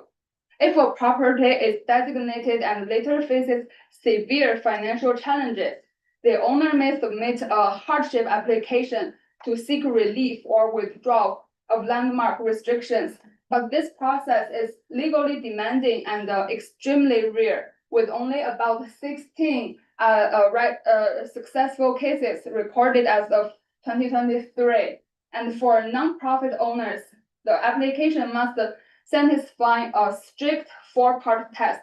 For example, for the second one, it needs to demonstrate that the building can no longer generate a reasonable return, and the threshold of it is 6% annual net return. And the second one, it needs to demonstrate that the building can no longer support the organization's charitable mission. Next slide.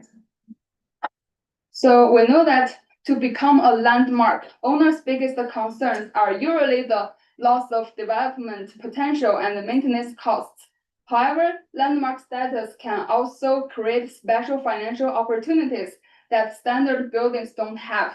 For example, you can sell your air rights to a much wider group of buyers across your block or across the street, and we will introduce this in detail in the on the next slide.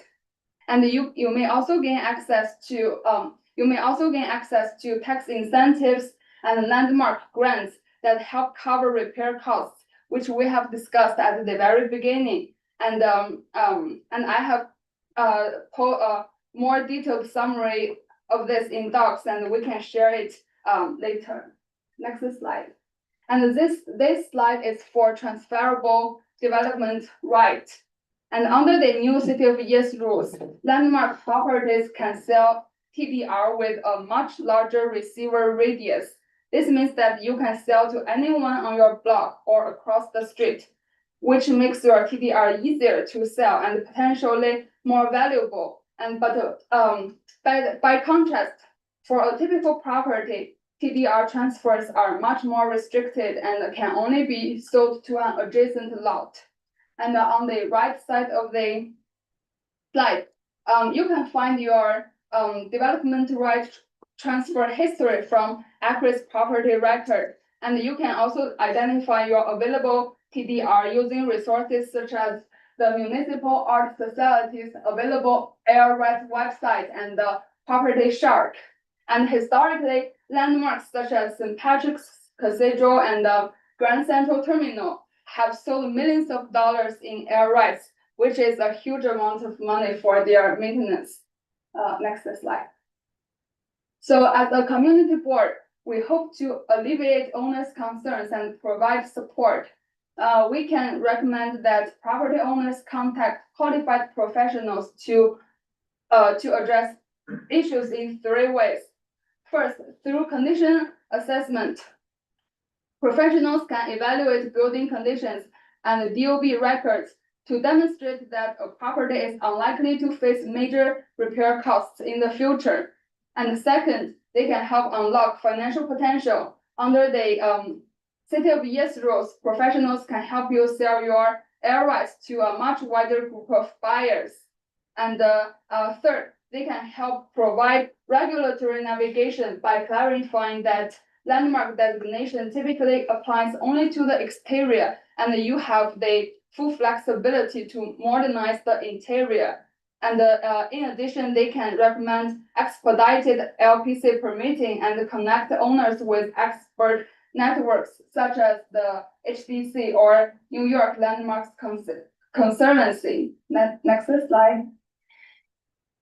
And this is the example, and we take the Armenian Evangelical Church as an example. And this property is one of the properties proposed by the HDC, and the owner sent a letter with financial concerns to the previous Parks and Landmarks Committee. However, after the investigation, I personally think that this building is actually a good candidate for the designation. I visited this building in March, and the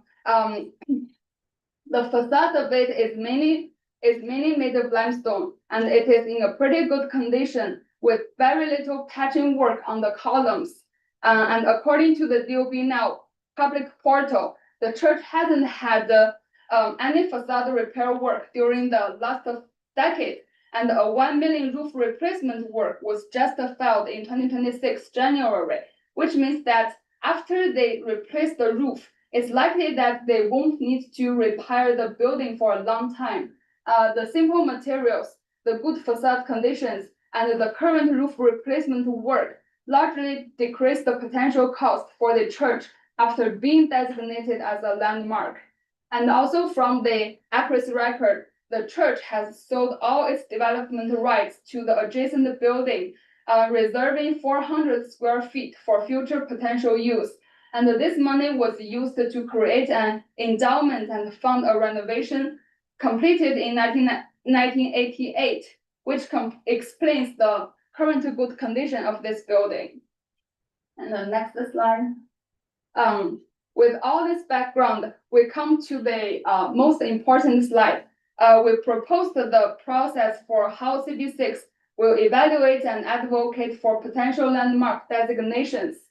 The first step, we identify properties by analyzing their historical significance and information like physical conditions and economic factors, such as available development rights, might be provided by consultants. And the second step, we ensure transparency by notifying property owners early in the process. And the third step, we gather community input by inviting testimony from tenants, owners, and the local religious and community groups, while coordinating with our elected officials, especially the council member, because city council is the last step in the landmark designation process. And finally, we will develop an official position through a formal vote at both the committee and the full board levels, resulting in a resolution sent directly to the LPC. And the last slide. And this slide is for something else.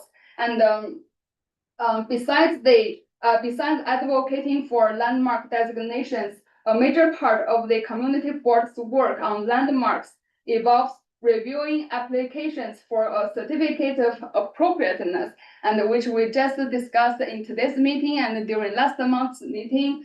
And this is typically a 3-month process that starts with an application on the LPC portal and followed by a presentation to our community board, and finally a public hearing at the LPC. And the owners need a certificate of appropriateness for any major visible work, such as rooftop or rear yard additions, demolitions, new construction, or the removal of historic features like stoops and cornices.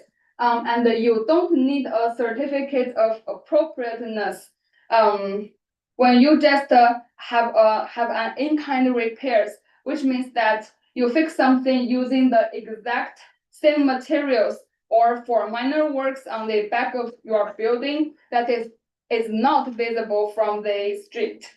And that's it. Thank you. And thank you, Shreya. I hope all of you internalize that, because we will have several applications for landmarking coming up next month at our meeting. And then of course you can review it, because I believe Brendan sent it out. And I believe also there's a reso for formalizing our process on how we as a committee will be discussing landmarking. I think it'll be helpful for us to go over stuff. But if anybody had any questions on the presentation, we can start with that. Yes. These supposedly tax credits that you get if you're landmark, do they really give out those tax credits? Yes, they do, but you need to, it was shown in the third slide, I think. The hardship obligation? No. Yeah, the next one. But this only eligible for the national and the state registered. For the national and state registered, not the city. Yes. And I think they're refundable too. In other words, you don't have to have tax liability. I'm not sure about that. I'd have to check. But the city doesn't give you. The city doesn't, but The city doesn't. the feds do. The feds do. Yeah. Yeah, I got that. Okay. And And the other question that I have is that, I see, and this is part of landmarks, because I know that our resolution is almost verbatim what landmarks goes through, so it's basically the same process that landmarks go through, what I saw on our resolution, right? Yes, but it's formalizing what we as a committee will be doing. Right, so the owners of the buildings have very little input in the process, is that correct? Well, can we go to the landmark designation process slide, later? Yeah, the last one, Very last slide. No, one back. One back. Yeah, this one, and most of the times, the owner voices in the step number 5, public hearing. And when the LPC hosts the public hearing, and any public members can go there to voice their opinions. Which means that if we have it on our calendar, property XYZ, that's going to be discussed next month, for example, and the owner of the property sees that that's on, does he come to talk to us, or he has to wait till the public hearing, he or she, whoever? Well, we're also a part of number 5, so it would be in both. It would be in both. Yeah, and because we're at the step number 1, and it is a good place for us to have our opinion, and so that's why in the last slide, and I showed that we proposed that we want to hear the community's voice in our community board, and we want to notify the owners, and that was the second step I shown on the slide. Okay, thank you. Did you have a question, Daniel? No. Sorry. I have two quick questions.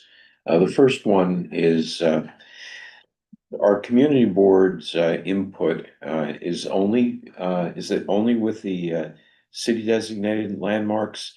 Do we have any say in the designation of the national and state historic places? Well, I don't think so. Okay. The second question I have is about the box on the right. How many landmarks can be designated in a year? You have 3 different numbers there. Is this just a historical artifact that there were 26 applications per year on average? I'm not sure I understand these numbers. Yes, it is the historical data, and people collected it because they want to criticize items for not doing this actively, but from lots of historic preservation point of view, and we don't think the most important thing is the designation quantity. So This is on average per year during Yeah. the term.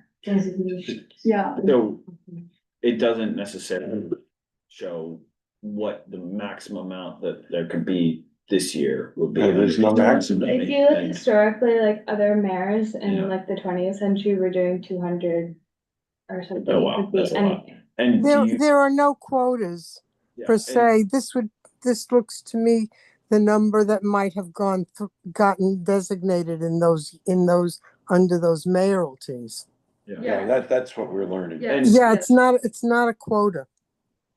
And does the mayoral administration like actually significantly impact this? Like would it be a thing that I could think, oh, what has Zoran Mamdani said about landmarking, and that's gonna inform how many things are gonna get landmarked? Like, is No. that, It's no quota. It's just a matter of how many, what the volume is that the Landmarks Commission can handle and what's submitted. Thank you, Letty. I think he had a different question. yeah, I wasn't asking about a quota. Oh. Basically, I was wondering is like, oh, if there were 26 under Bloomberg and 10 under Adams, does the fact that we're under Mamdani change does that make us think, oh, there will probably be more this year? There will probably be less. Does that matter? Is that something that we know? Is that like? We even- don't know We that. don't know yet. Right. Right, but maybe he said, I hate landmarks, I mean, he Yeah, didn't, but but as the mayor, like, does that even influence affect of it? them Well, that would affect it, yeah. and other things like that, yeah. We probably we'll see a distinct number come out of Mamdani, whether that's more or less is yet to be seen. And since the city has already had so many landmarks, and The quantity will just designate every year will of course go down. Otherwise, every corner of the city will be the landmark. Yes, and I think we have to look at it historically with previous mayors in the 20th century, like as she had mentioned in 1963 with Penn Station. There's a huge push by Jackie O to save Grand Central, which kind of created this whole landmark preservation. You see a lot of retroactive of, oh, we need to save this, we need to do this and this, and so a lot of it was done in the initial years. And as significant things have already been landmarked for a while, we're seeing less and less ones that are like still available, quote unquote, and as she mentioned, they have to be at least 30 years old. Which is not long. 30. The World Trade Yeah, Center. but so I would argue that New York City, land use changing 30 years is quite some time for some things. I mean, we've seen Greenpoint change drastically in 30 years. No, I get it, but Do we have any more questions? Yeah. Yeah. May I ask a question? Yeah. With respect to number one, where we have input, with respect to, when the public would refer something to be considered for landmarking, does this board ever on its own make a reference? Or is it just that the board inputs on references already made by the public? I think that's something that under this new conglomeration of how we've organized things, we're trying to identify and be more proactive about. So that was, as her last slide showed, the different steps of notifying the building owner and stuff. So we're trying to, which is something I would like to task this committee with, if you know something that you would like to be landmarked, to be like more proactive about it, but. And mentioned. I will say that we've had members of the community come and say, we'd like to have this landmark. Yeah. And it hasn't really progressed very far. I was talking about the board as being proactive, like would say, that was the question, was could the board just ever, on its own, sui sponte, say, Yes. let's look at this building because we love it and let us, refer it. Does that ever happen, or is that not appropriate, or does that not happen? We don't know historically if it's happened. It may have happened historically because the board's been around since what, 68? Yeah. Well, if you ever do that, I'm going to suggest a man shelter on First Day.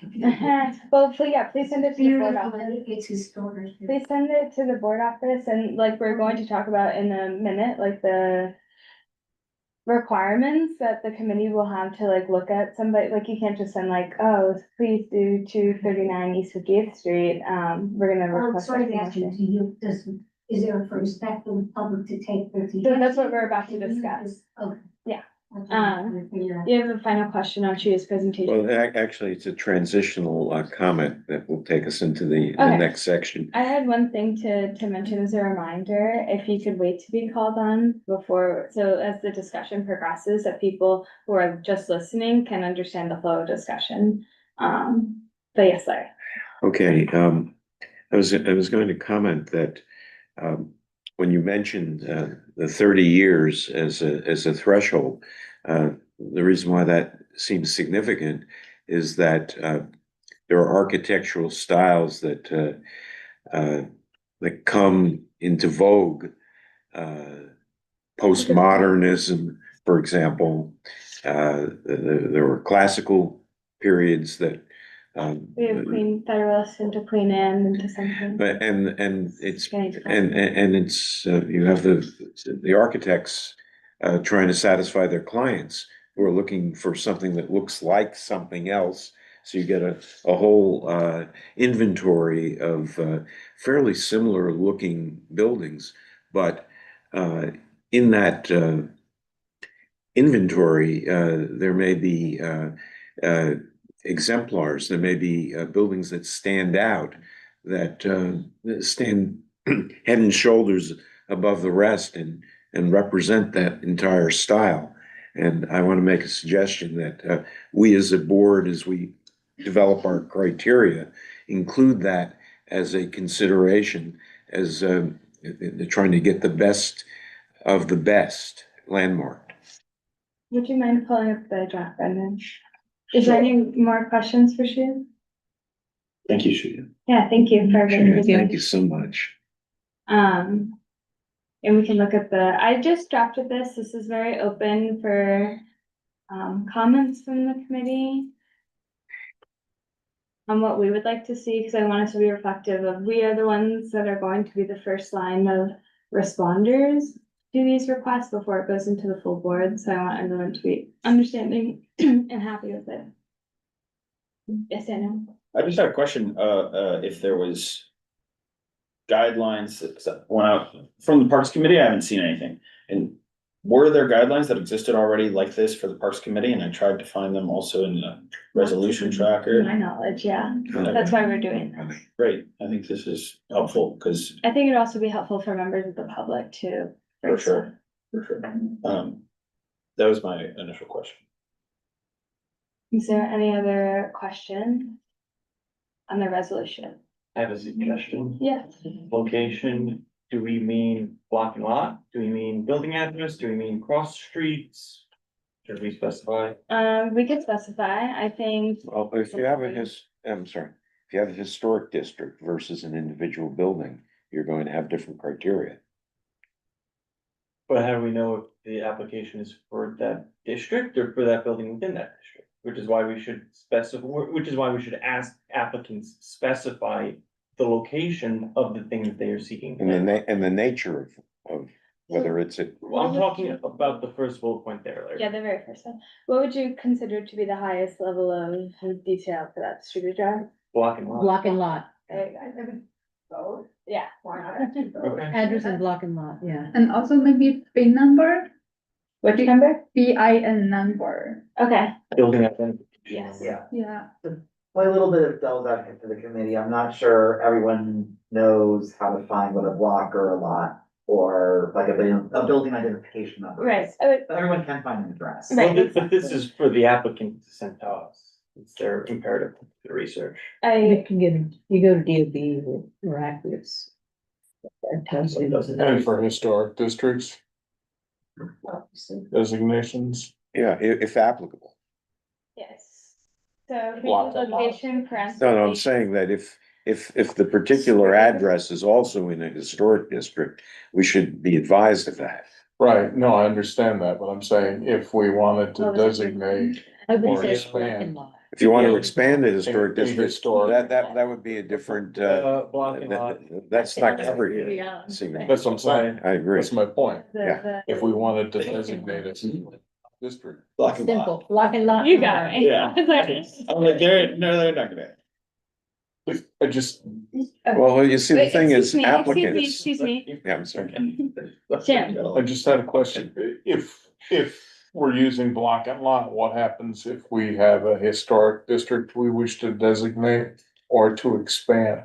Well, that's why we're giving like multiple lists of things to be But provided. you are gonna use the block and lot address. Right, but if you're trying Neighborhood? to do like Turtle Bay, yeah, Right. exactly, we can, and like this will come to me as the chair and I'd be like, okay. This person is trying to do Turtle Bay, they did not provide me address, but obviously that makes sense, it's not gonna be automatically kicked out because of Jeff.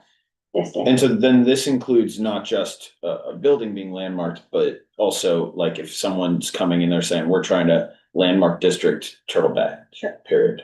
So in that case, so we need the range of the whole area. You would have to provide like the street boundaries or whatever. There are several historic districts within our community board designated already, and Yeah. some historic parks. And we have a resource guide with all of that I did about 5 years ago, and then I don't know what they did with it, but it's a good start in terms of a source document. Thank you, Letty. We- So, sorry, Jim. It's sideways. Jim, the sideline. Like to say. Okay, To fill out the location, it's block and lot number, street address. The bin number, which is the building identification number. You should write it out. Yeah. Building identification number, also known as BIN, BIN. Building identification. And then we can also say boundaries of like neighborhood suggested or something. So how would that be Suggested like? boundaries for a neighborhood. Uh, uh, ne- ne- Street. Boundaries of relevant district. Yeah, boundaries of relevant district sounds good. Or Existing or proposed district. That's what I'm saying, suggested. Boundaries of relevant district. And cross street also, please, Brendan. I'm gonna let Jim go. No, I just wanted to say.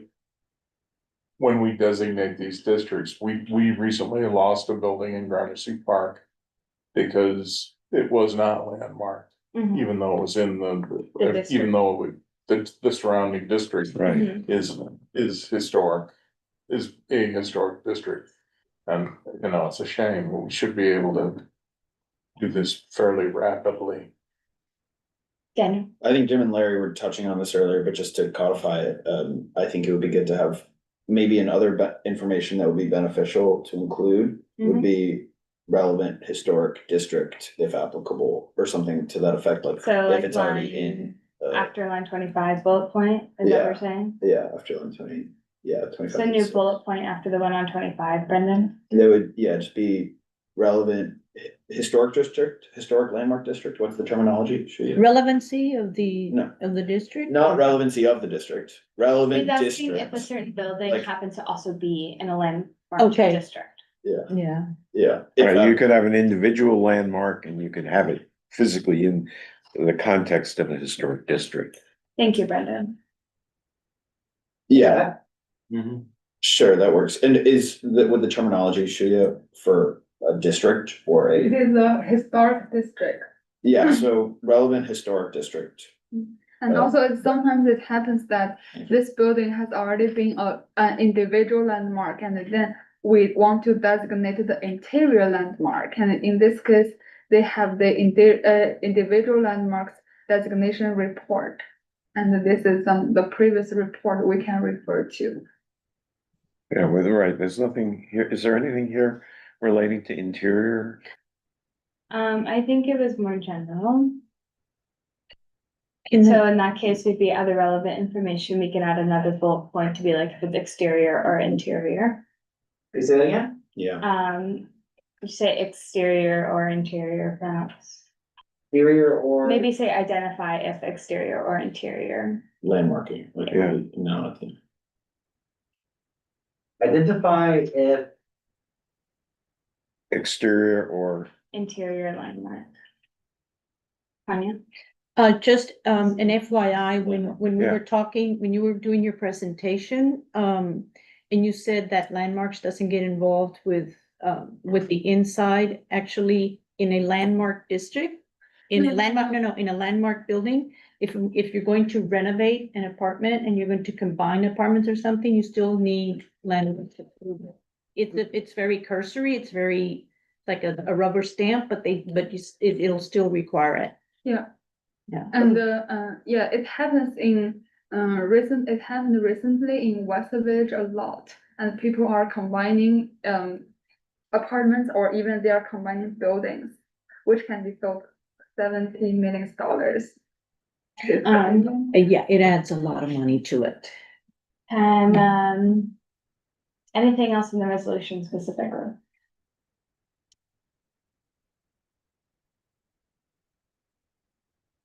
I think it's well needed. Thank you, Maya, for drafting. Yeah, it Yeah, looks thank you, pretty Maya. good. Okay. Actually, in the evaluation criteria, you put a lot of that in there. Should probably develop a form for it.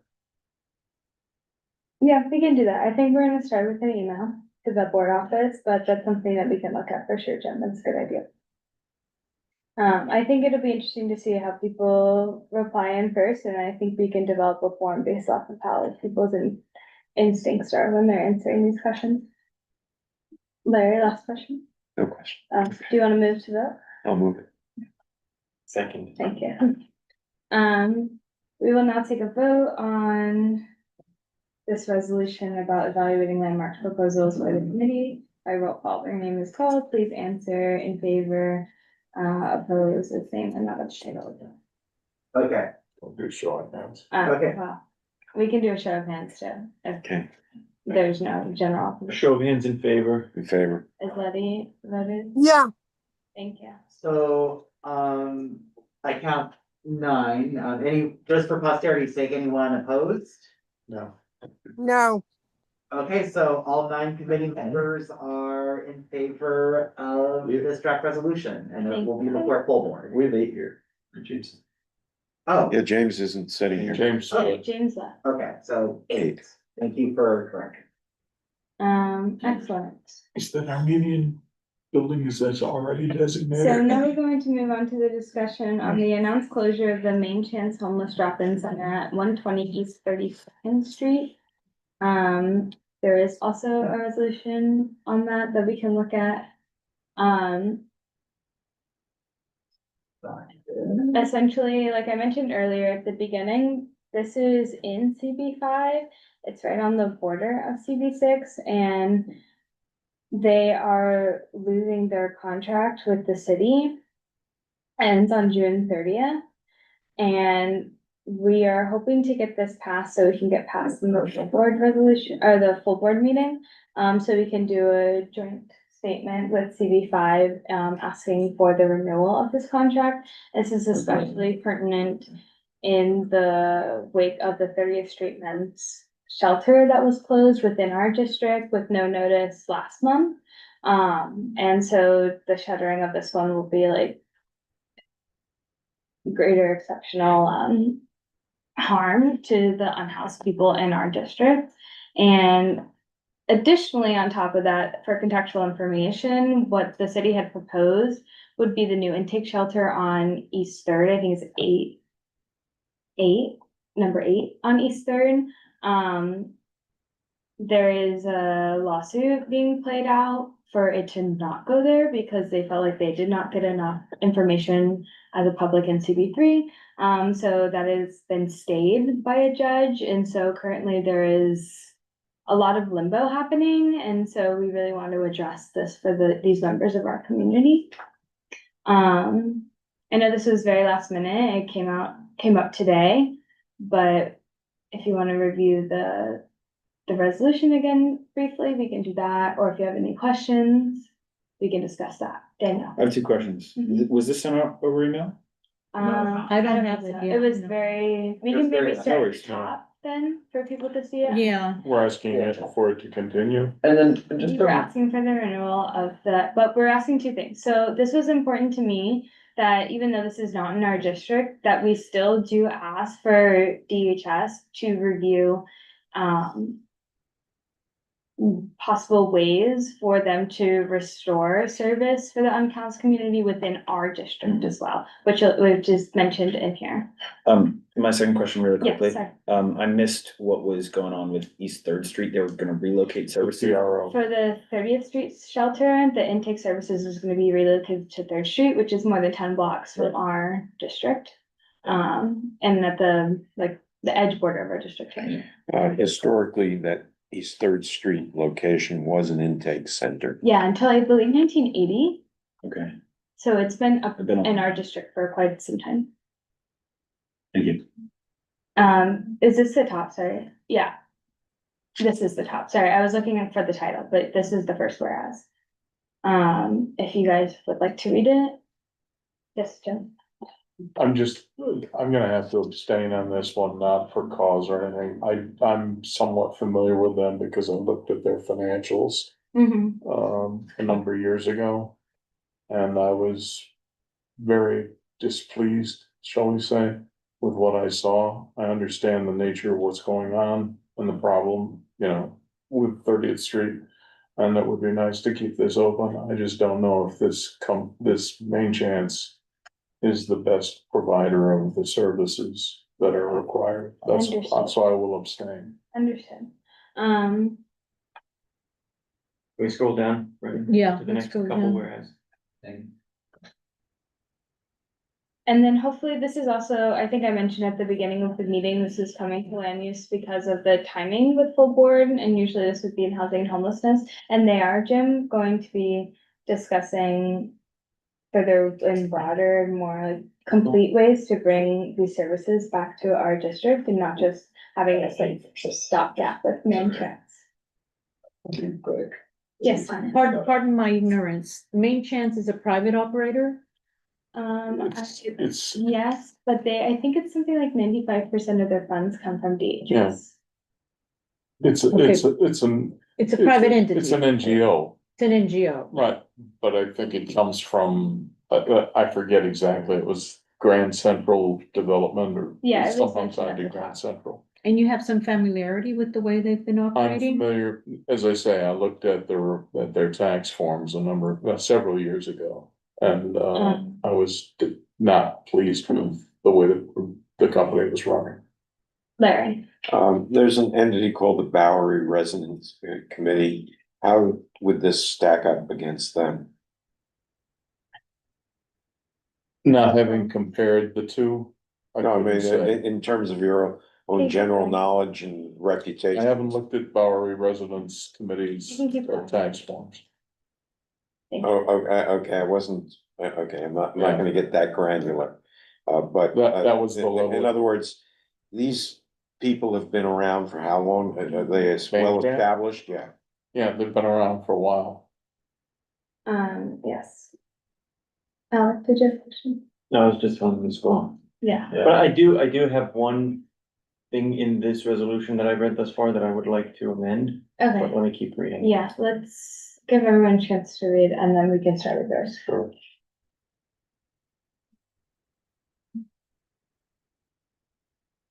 Right. Keep going, scroll. And I think for more contextual background, CB5, ran into this issue 2 years ago in 2024. Asking for the renewal of contract for Minchin.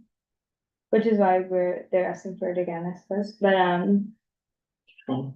there is some historic Is that the last one? Okay. requests from our neighboring community board. You mentioned CB5 having a resolution. Is it essentially this? Yeah, so this is theirs from, well, they had one in 2024, I was just mentioning, but, Sandy can give more information about the full dialogue or conversation that we've had with them, but, yes. I mirrored a lot of it. This is based on the one from 2024. Sorry. For jumping. Yes, but I will say I've updated any of the information, there's sources at the bottom of any of the number information. And then largely the historic or like the pressing need of the unhoused in our community has remained the same since 2024. Who was operating the one on 30th Street that closed? DHS. That was. Yeah, it was the city that owned. That was just city-owned one? That was the city. Paula, if you want to start. Can we scroll back up, Brendan? The whereas clauses are not numbered, so just go back up to the beginning and I'll tell you which paragraph to. Okay, next, keep scrolling down a little bit more. Little more. Next one. This one here, with this bottom whereas clause, the one that starts whereas the DHS.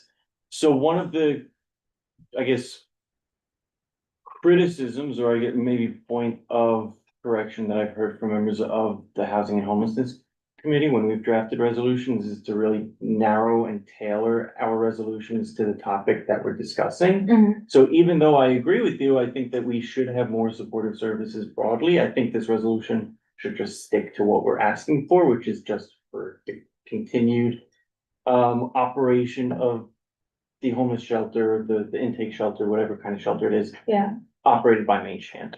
So Generally agree with you about keeping a resolution germane, but I had included these more contextual issues to tie it back to CB6 since the shelter is actually in CB5. But right, but then again, you know, to my point, the resolution is about the shelter in CB5. It's not about the shelter in CB5 plus 30th Street shelter, because we're gonna vote on a resolution next month in the Housing and Homelessness Committee for that. So that's my one edit, I guess, is to remove this whereas clause and just really tailor it to the Main Chance issue here. I'm happy to hear what other people feel. Larry?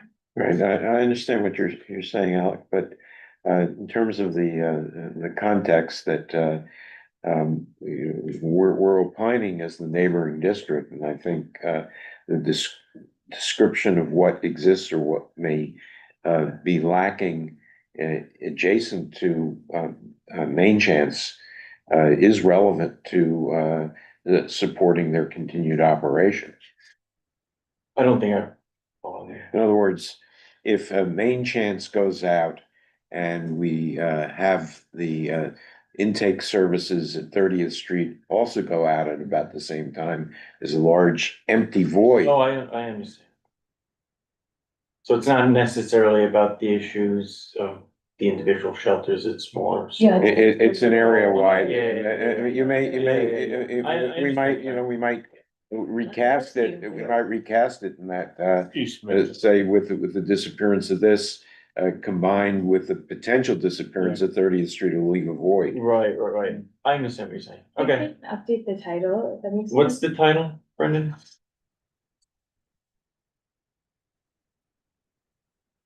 We can like add a, Resolution supporting. it would be like as part of the larger disappearance of homeless shelters in our district. Sure. Can you put a comma at the end? Good, in and around, In and around. Comma at the end of the title? And just, a point of history here that, it actually started out at St. Agnes Church. So that's why. that's right over here, yeah. And so it moved, basically almost within the district. Okay. St. Agnes, is that in our district? Yes. Yeah, but Yeah. that's great. Right. Right up the street. So maybe you want to make a mention of that, that it originated in CB six of St. Yeah, we. Agnes Church. Hold on, I'm gonna do the title before I leave.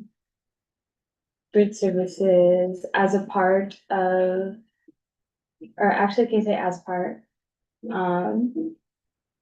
of the broader disappearance, Lack of the broader lack. but I feel like they're disappearing, like it's the active I removal agree. of homeless shelters. Okay, As a part of the broader disappearance of homeless shelters in and around UB6. That's a good way of wording. And then the, You wanna say homeless, you wanna say homeless Putting in the shelter? history of the origin of that at St. Agnes Church in Just CB six. second whereas should then be that. Do you wanna say shelters or do you wanna say services? Can we say shelters and services, please? Yeah.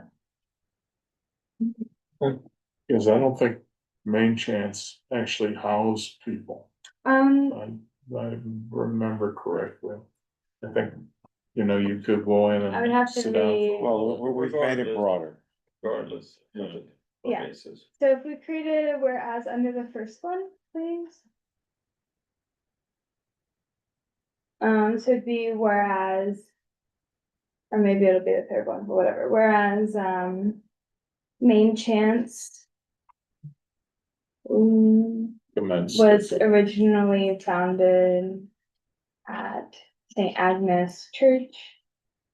And we'll have to insert the address, I feel, On the East 43rd Street. but you know the number. No, I mean, I could look it up. 43. Okay, 143 East 43rd Street, In Community District Six. originally, or within Community District. Yeah, Six. right.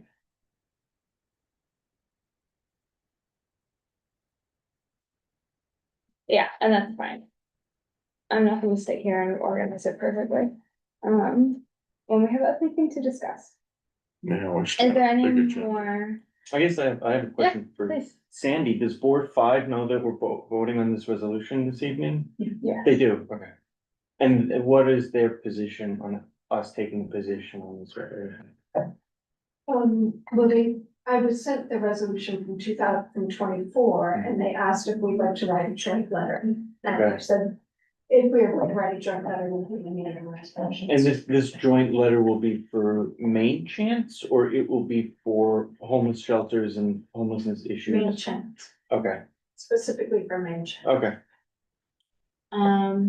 Any other questions? Any motions to vote? Second. Oh, if that works for Brendan. Yeah. As the parliamentarian. Okay, so, Just do a raise of hand. I know. He said he's abstaining. Yeah, probably best to do a roll call since there's at least one. Okay, committee that member sounds who- great. We will now Sure. take a vote on this resolution for supporting the renewal of the contract for Main Chance Homeless drop-in center at 120 ECU Second Street. Name is called, please answer in favor, opposed, abstain, or not entitled. Brendan will conduct the vote by roll call. Okay, Tanya Arias, In favor. Daniel Bernstein, In favor. Jen Collins, Abstain. Maya Donahue, In favor. Alf Militic, In favor. Larry Shire, In favor, Letty. Shuya Zhao. In favor. Okay, with 6 committee members in favor and 1 What abstention. about Letty? Yeah. Letty. Letty left. Oh, Okay. okay. So, with 6 committee members in favor and Is 1 that quorum? abstention. Do It's not we still have quorum? actually, Uh-oh. It could be problematic. we need 8 for quorum, we have 7 here, so we have actually lost a quorum. What's the problem for this letter? Guess it is going to Housing and Homelessness Committee. Oh, Another potential option Get is, James here now. Or get him could back we here. introduce it at full board in May? that's what I was going to say, it could be brought to the floor. Yeah, Was Letty here when we started the discussion? You're saying? Was Letty here when we started the discussion? We don't know her position. Yeah, we don't know her position. He sent You a recall. message at 8:38 saying I have to leave. Okay. Looks like. Since, can I ask one last question then? Yeah. What was the reasoning behind closing Main Chance? I believe the city cited that there were issues with them illegally turning away people, but I don't know what the full extent of that investigation actually was or how broad it was. Because, you don't just close the center for the hell of it, right? There Well, must they have just been- did at the 30th Street. The 30th Street, they just did it for the hell of it? We were shared a news article on Friday, so all this information is really relative, so I'm sure there's gonna be more development. That's what I'm saying. It's like, I don't know exactly the full details of like, we just have that one sentence, so I don't really know. what that And it means. might be worth going through board buys. Sandy has, Shed a little bit of light on it. The two concerns were that there aren't people sleep in a chair if they're not given a bed. And that was not considered adequate. And yes, they've been accused of turning people away. But, I think the other thing is the city feels that they've got enough other services currently, that they don't need this service, was one of the things that was stated. it's interesting because I've noticed a significant increase in homeless people in my neighborhood. And you mentioned your building. There's even an encampment on First Avenue in front of me. I actually walk past this building pretty much every day to go to work, and there's a substantial number of people. Substantial, and we have one sleeping in front of our building every day. That's what you mentioned. I had a question on what the procedure is if we lose quorum.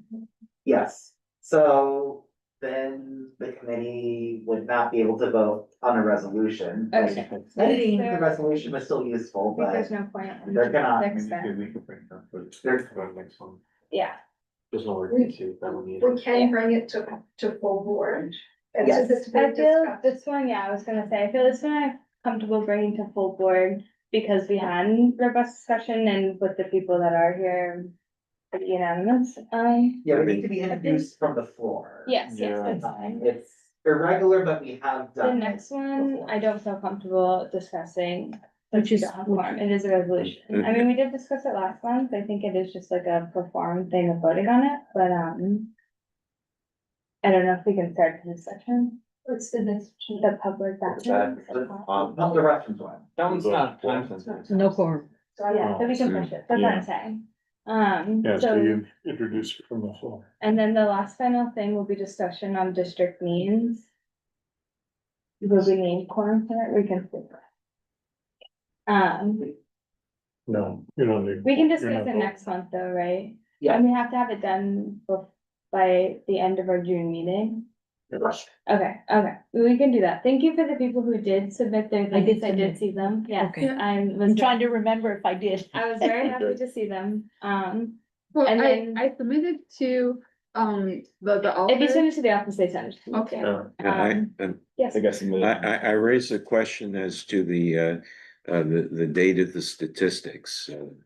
Did you see my Yes. comment? Yes, I did see all the comments. I was hoping to have a more broader discussion here, but I think we're just gonna push it to the next meeting and we can discuss those things further. Just Yes, Jim. one editorial comment. In the draft, and I mentioned this in my reply, there's a lot of discussion of homelessness in the introductory paragraphs that I think probably better belong in the discussion about homeless, need for affordable housing, what have you. So, and as I mentioned, these things tend to get patched together over a number of Yeah. years. So it's not a comprehensive or necessarily even cogent presentation of what we'd like to do. If you would like, and I didn't do it yet for that reason, if you would like, I'm happy to take that effort and make it a little bit more cogent. Yeah, that would be great. Right. But I would like to do it maybe after we discuss it here, so you don't do double effort in that. But thank you for offering, Jim. And then I will waive my chair's report, and Yeah. if anybody has old and new business, please make it extremely brief. 197C again. Yes, and I know we have to have the meeting with Solar One. I was waiting for warmer weather. What's going on with those benches? That's what I'm saying. And then they offered to do the walkthrough with us, Okay. but I was waiting for the warmer weather. I didn't want to go out there in the very cold. So is there any motion to adjourn? Motion to adjourn. Great. If there are no objections, we will adjourn the meeting. Seeing no further business, the meeting is adjourned at 8:58 PM.